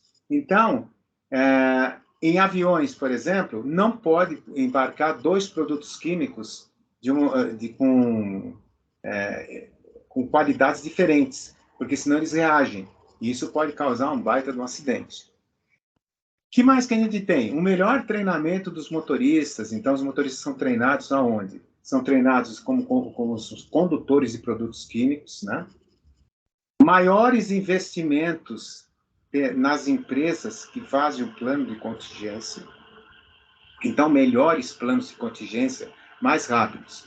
Porque é impressionante a gente se lembrar, por exemplo, do Exxon Valdez, ou se lembrar de 2 grandes explosões no Porto de Santos, onde pereceram pessoas e o porto ficou totalmente contaminado com produto químico.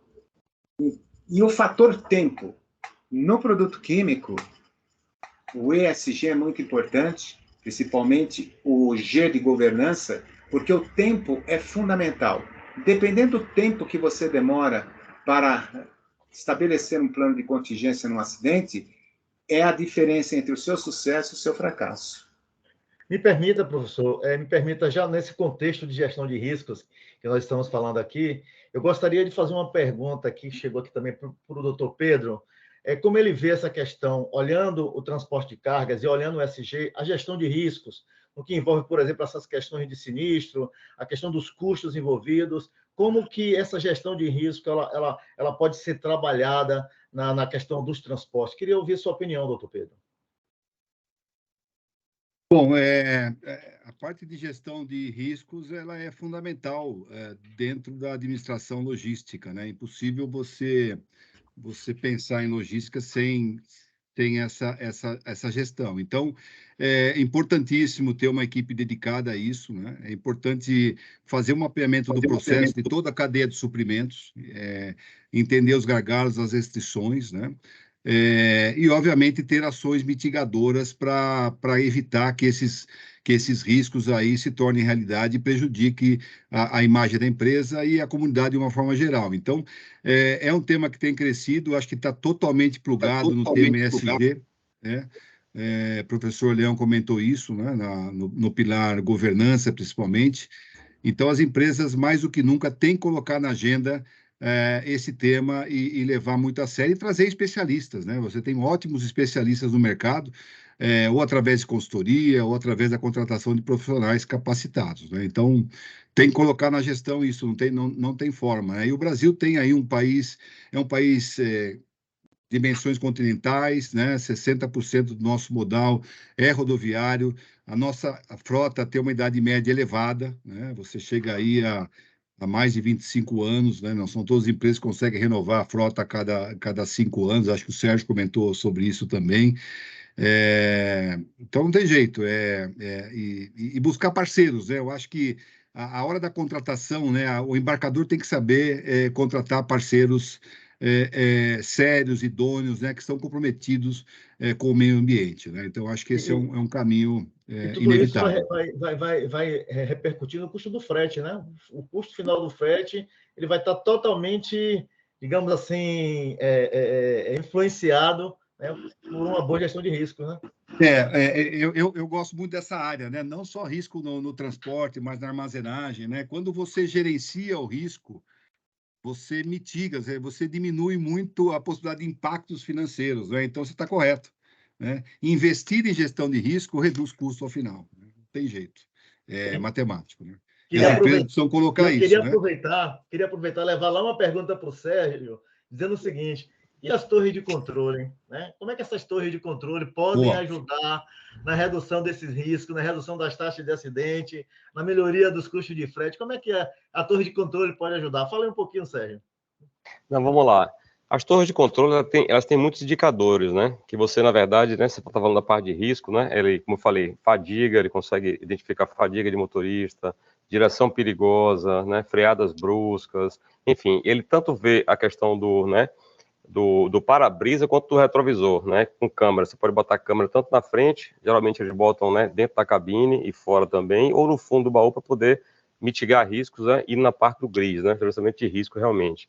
Então, você tem tanto on-time, né, na verdade, né, você tem ali uma voz ali dentro da cabine que fala, ó, freada brusca, o veículo está muito próximo do veículo da frente, né, ali os 30 metros, mais ou menos ali, né, está um pouco reduzido, então, ele já alerta, né, tem vários alertas que ele dá, tanto para o condutor do veículo, quanto também para quem está na torre de controle enxergando. Então, você pode fazer a prevenção do acidente, né, você pode prevenir. Você pode perceber que tem algum local que está chovendo muito, que você pode, na verdade, né, desviar aquele roteiro ali, nem que rode um pouquinho mais para poder, né, reduzir a probabilidade de acidente.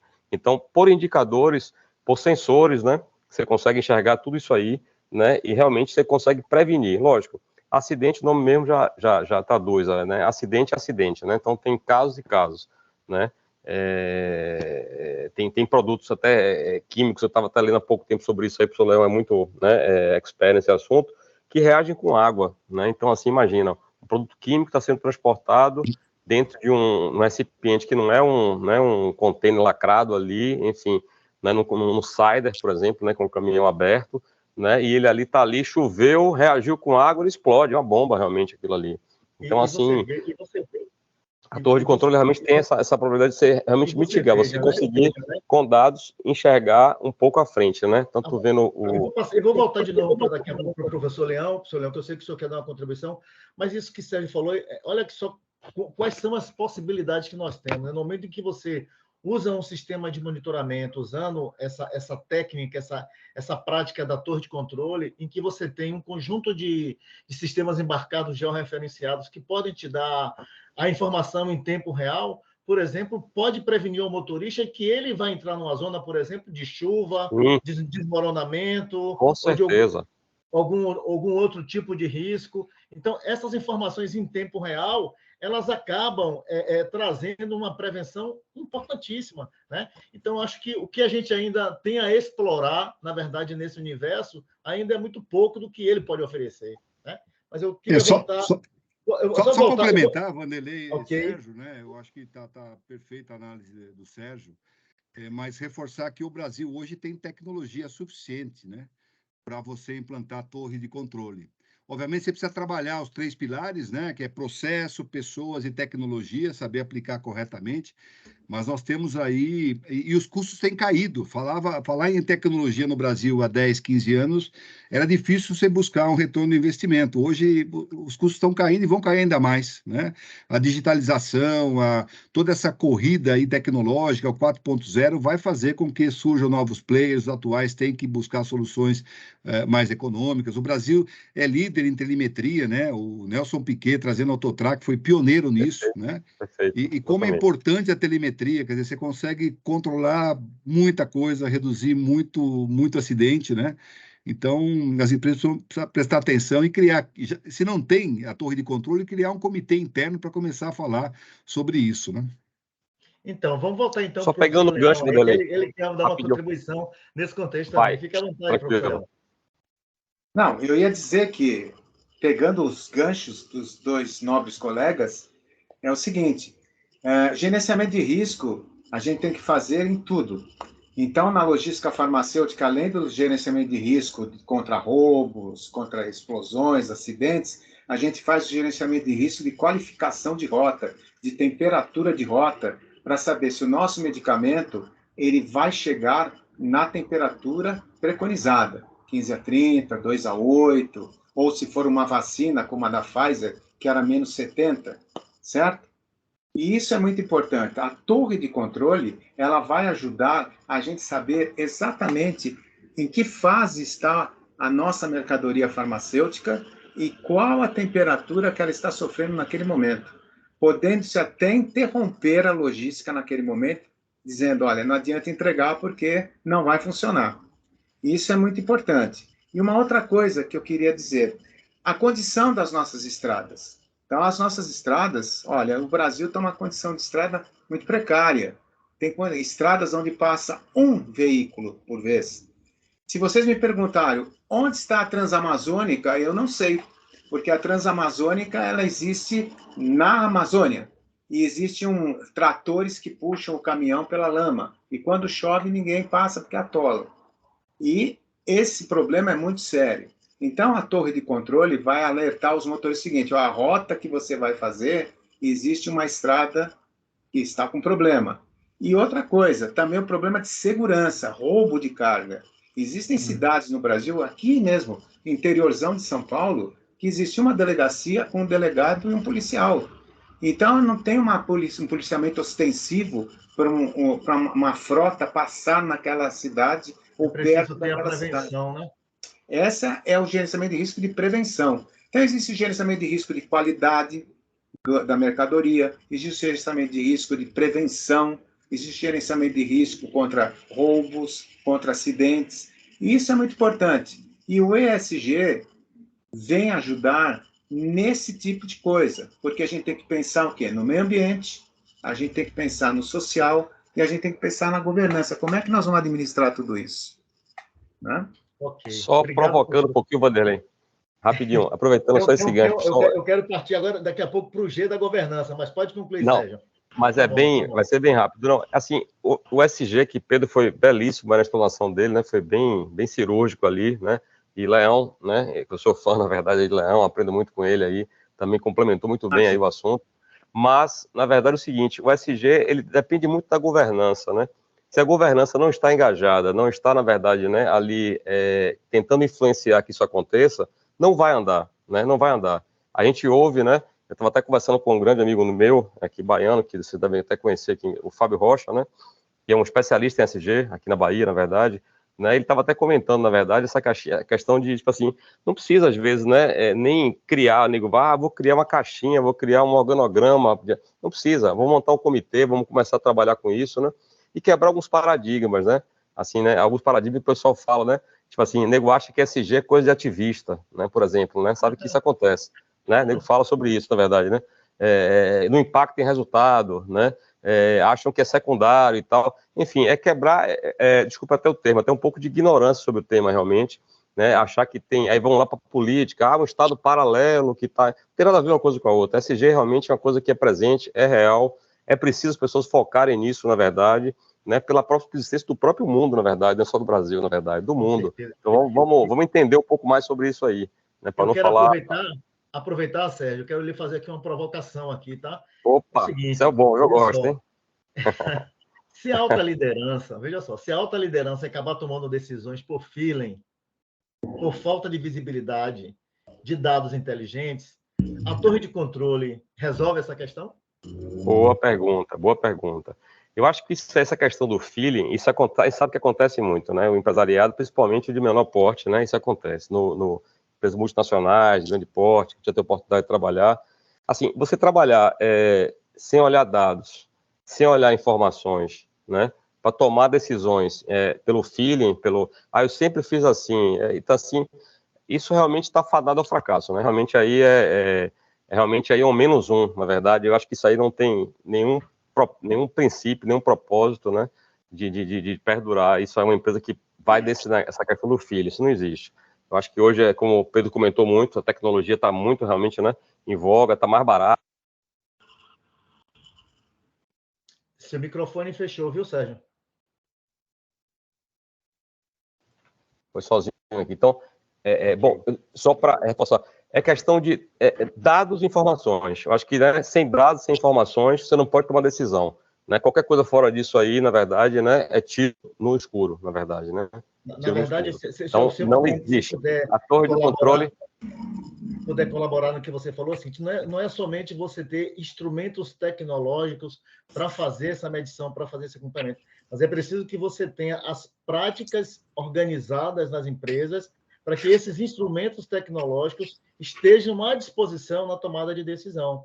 Né? Porque Exatamente. as pessoas acham que eu informatizei, eu tenho o melhor software aqui, tenho a melhor torre de controle e está tudo, tá tudo sob controle. Na verdade, se você não tiver a sua governança, se você não tiver a sua estrutura organizacional voltada para isso, não houver um engajamento em todos os níveis da organização, não só os instrumentos tecnológicos vão lhe ajudar, mas também, né, olhando aí um pouquinho da questão dos administradores de empresas, né, você ter os métodos, você ter os procedimentos, né, você ter as iniciativas que permitam que a tecnologia ajude nessa tomada de decisão em tempo real. Né? Só me permita complementar. Tá? Eu gostaria de fazer uma provocação agora, voltada aqui para o Pedro. Tá? A seguinte provocação, veja só. No campo dos investidores, Pedro, no campo dos investidores, existe tratamento diferenciado para as empresas que aderem ao ESG? O que é que você acha sobre isso, sobre essa questão? 100%, porque o ESG nasce da área financeira, né?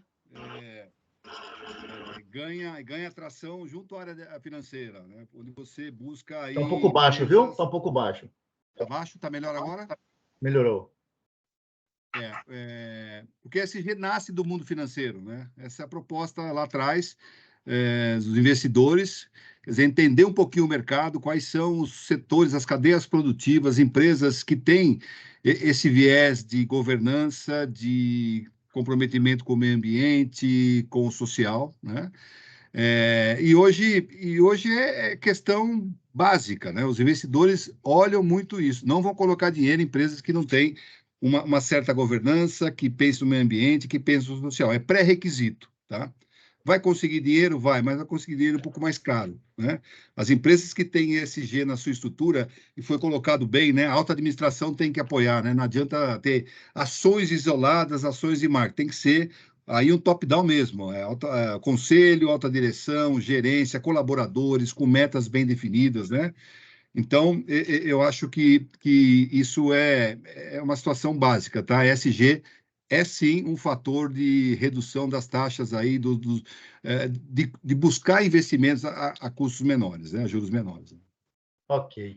Vou aproveitar aqui agora, fazer uma outra provocação aqui para o professor Leão. Professor Leão, se o senhor fosse convidado hoje pela Abralog para participar do comitê de ESG, da Abralog, para discutir as questões que é da sua área de conhecimento, principalmente essa questão dos fármacos, o que o senhor iria, qual seria a sua primeira medida a sugerir a esse conselho lá na Abralog? A cibersegurança. Porque se você tem uma torre de controle, você tem o ESG, tudo informatizado, você tem que proteger os seus dados. Porque os seus dados, eles não podem ser espalhados a todo mundo. Então, o dado da empresa A, o dado da empresa B e o dado da empresa C. Cada empresa tem o seu login e senha, por exemplo, que possa entrar na nuvem e checar o ESG e checar o que está acontecendo na torre de controle dela. Porque são dados, às vezes, e sempre, né, confidenciais. Eu tenho visto muita empresa, não só farmacêutica, mas dome sanitário, empresa cosmética, alimentícia, dizendo o seguinte: eu não vou adotar a torre de controle, não vou pensar em ESG, porque existe muito ataque de hackers. Então, não há essa cibersegurança. Existe a cibersegurança. Existem empresas, inclusive, especializadas nisso. É só você contratar essa empresa, e essa empresa faz toda a sua cibersegurança no que você precisa fazer. Por exemplo, só colocando aqui a título de curiosidade, né? Estamos bem avançados na rastreabilidade dos medicamentos. E essa rastreabilidade era para ser implantada agora em 2022. Não foi implantada. O que é a rastreabilidade dos medicamentos? Você teria o seu medicamento e as empresas saberiam por onde ele andou e você, com o seu CPF, seria a pessoa que comprou a caixa número 8. E se essa caixa número 8 aparecesse, por exemplo, naqueles lixões que não são autorizados, você seria notificado porque você jogou um medicamento fora.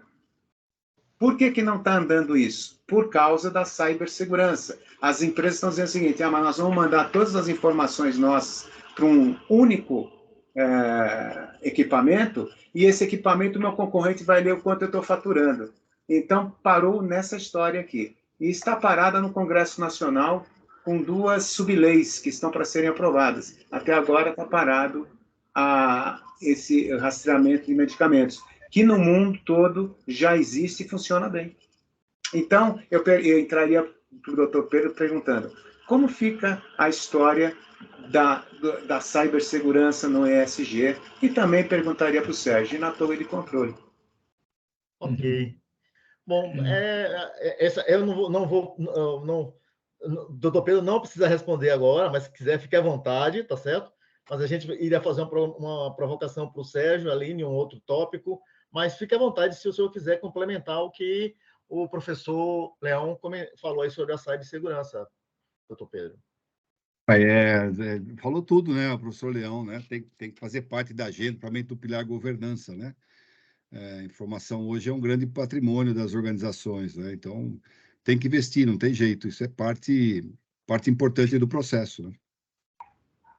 Ok. Eu tenho uma provocação. Fique à vontade, Eu professor Nilson. Fique à vontade. Uma provocação de professor. Vendo aí o Antônio Leão. Eu vi vários programas de televisão discutindo a questão do roubo de cargas e também a questão da utilização de estimulantes por parte de motoristas de caminhões e de ônibus. A torre de controle, ela pode contribuir para inibir esse processo? Eu posso falar um pouquinho sobre isso, Léo? Boa pergunta. Boa provocação, bem pertinente. Veja bem, as transportadoras, né, de um modo geral, elas costumam, na verdade, né, antes do motorista sair, as de médio a grande porte, na verdade, faz alguns testes motoristas, né, glicemia, pressão alta, antes de qualquer viagem, né, na verdade, e bafômetro, né. Então, você consegue, na verdade, ter um certo controle dessa parte. A torre de controle em si, para isso aí, você tem que usar alguma coisa, né, desses controles paralelos a serem feitos, né? Aí é um complemento aí, que eu falei. Aí você tem câmeras também a bordo, né? Série de tecnologias, ó, tem investimento, mas tem formas ali. E a própria lei do motorista, né? Que agora é uma realidade aí com restrições sérias, né? Metade de julho foi divulgado pelo Supremo ali. Então as empresas também estão se adequando aí a essa decisão, que é uma forma de você inibir também acidentes. Né? Eu diria para vocês que lidar com pessoas não é fácil. A maior tecnologia que possa existir, se a pessoa não está motivada ou se a pessoa tem uma tendência a fazer algo de errado, a maior tecnologia não pega. Embora as tecnologias estejam lá para monitorar os motoristas, os ajudantes.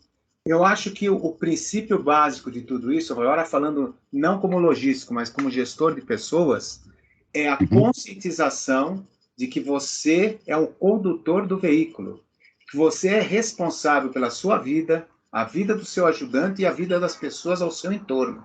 Um caminhão de produto perigoso, cujo motorista tomou qualquer coisa, um estimulante para ficar acordado mais que 8 horas, e ele está passando o quê? Da legislação, que são 8 horas dirigindo um caminhão. Ele está se colocando em risco e colocando a risco a vida das pessoas. Então, é conscientização. É vários treinamentos de conscientização de motoristas, condutores, ajudantes, que eles são responsáveis pela vida deles e a vida no entorno. Eu vi uma reportagem na Rede Globo que me deixou estarrecido.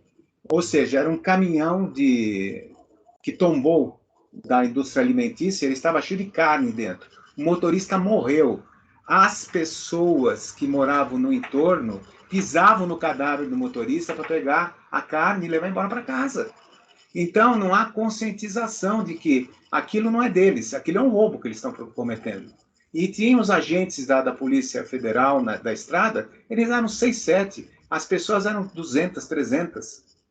Então, assim, por que o caminhão tombou? Tombou porque depois eles foram verificar e pelo tacógrafo do motorista, e ele estava acima da velocidade. E olha o que ele causou. Olha o tamanho da encrenca que ele causou. Agora, vocês imaginam que a gente tem aí... Teve aí um acidente, né, um case aqui, de um acidente aqui no Rio de Janeiro, onde o ônibus, lotado de pessoas, um ônibus comum, foi atravessar a linha do trem, o condutor do trem apitou, o condutor do trem puxou o breque, mas não adiantou, ele foi passar pela linha do trem, e o trem bateu, mas bateu leve. Várias pessoas se machucaram. Lógico, se vocês forem fazer, a gente não teve acesso a BO, nada, mas se a gente for ver, provavelmente o motorista foi responsável, porque ele passou a cancela cantando que o trem ia passar. E eu gostaria... Então, conscientização. Eu gostaria, inclusive, nós estamos a 10 minutos de terminar o nosso evento, mas, assim, dentro dessa pergunta que foi bastante interessante do professor Edilson, né, eu penso da seguinte forma, olhando como gestor de organização por mais de 30 anos, lidando com pessoas, e é aquele tripé, né, tecnologia, processos e pessoas, né? Quando a gente fala, por exemplo, em torre de controle, se a gente puder colocar nesse trinômio tecnologia, processos e pessoas, nós estamos falando ali de tecnologia e processos, né? Nós estamos falando de tecnologia e processos. Logicamente que hoje, com a inteligência artificiais, com essas gamas de informações, Você pode começar a criar, né? Se você tem um padrão, por exemplo, o que é uma condução segura de um motorista, né? Você estabelecer um padrão de segurança e a torre de controle tiver isso acompanhando, logicamente que naquele momento que ela identificar que aquele motorista, por algum momento, ele está fugindo daquele padrão de controle, está parando mais do que o necessário, está com velocidade a mais do que necessário, está trabalhando fora das rotas, fora dos tempos de dirigir, você pode estabelecer um desvio, né? Ou seja, você pode ter uma sinalização de que alguma coisa naquele condutor não está bem.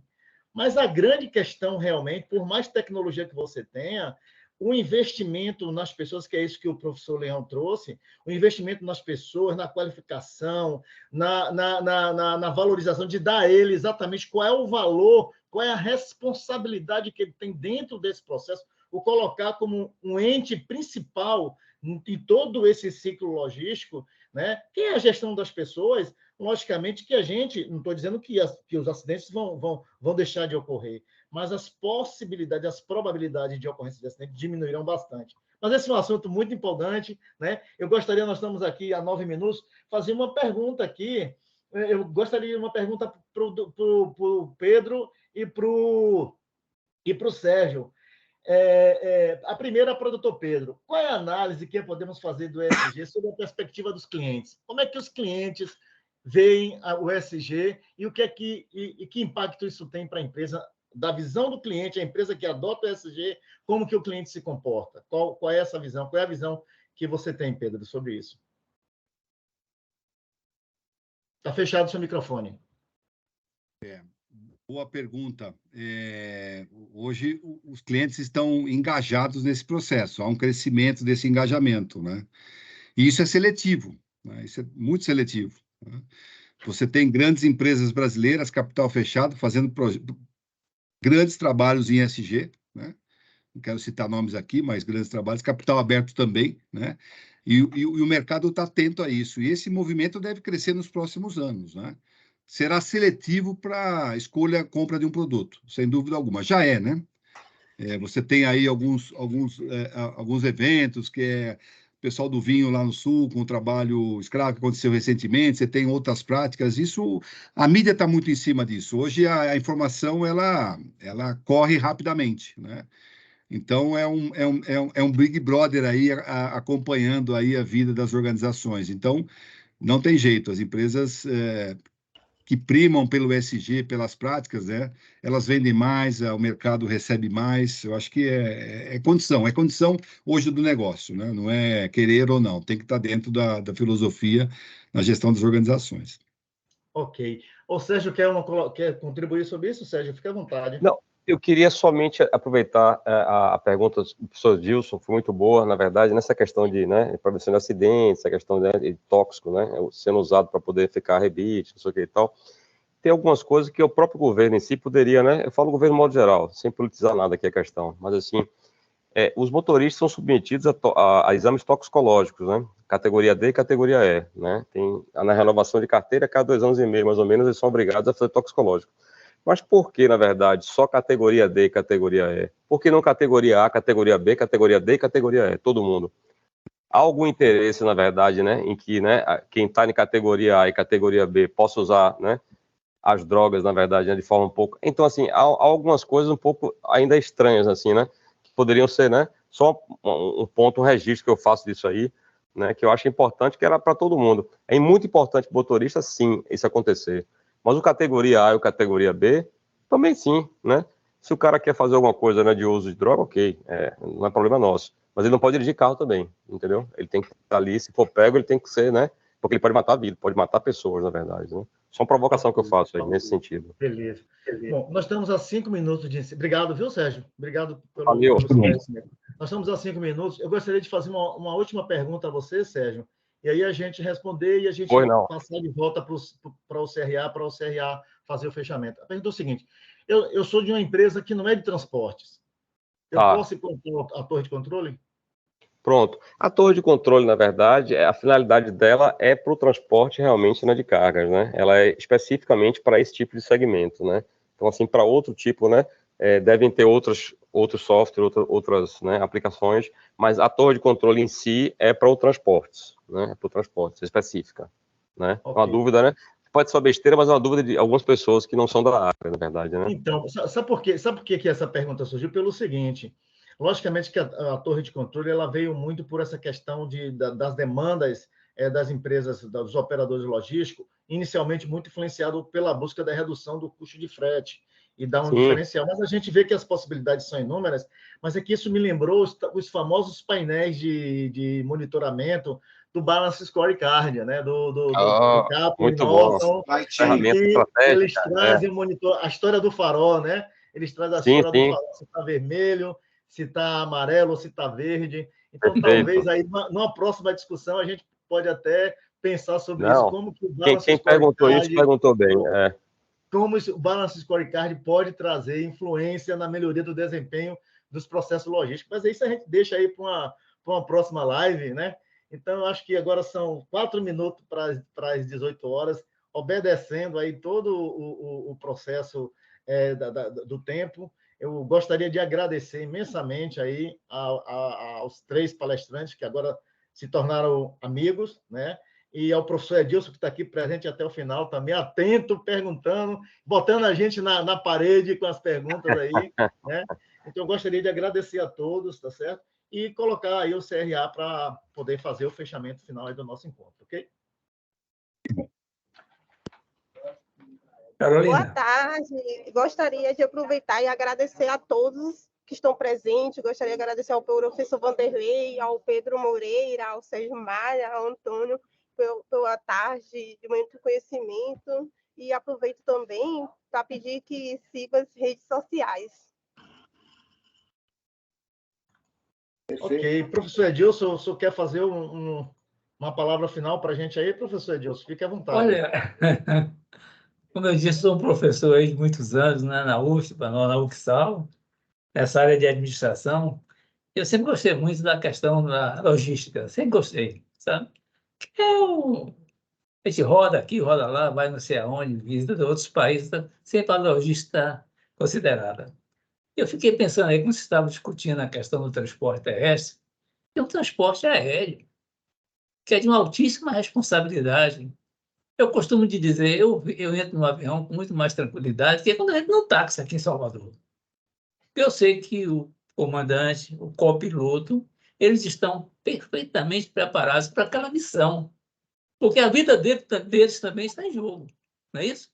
Então, eu fico pensando assim, mas olha, foi uma tarde maravilhosa, gostei muito de conhecer todos vocês, Sérgio já conhecia, é evidente que Vanderlei também, mas agora mais ainda Antônio Leão e o Pedro Moreira, e eu queria dizer da gratidão do CRA em recebê-los aqui nesta live, posso chamar de live, com uma roda de conversa bem interessante, e acho que isso tem que frutificar, viu, Vanderlei? Nós temos desdobramento disso, que temos que aproveitar a competência, o talento desses profissionais que aí estão, para trazer informações para os nossos profissionais da administração.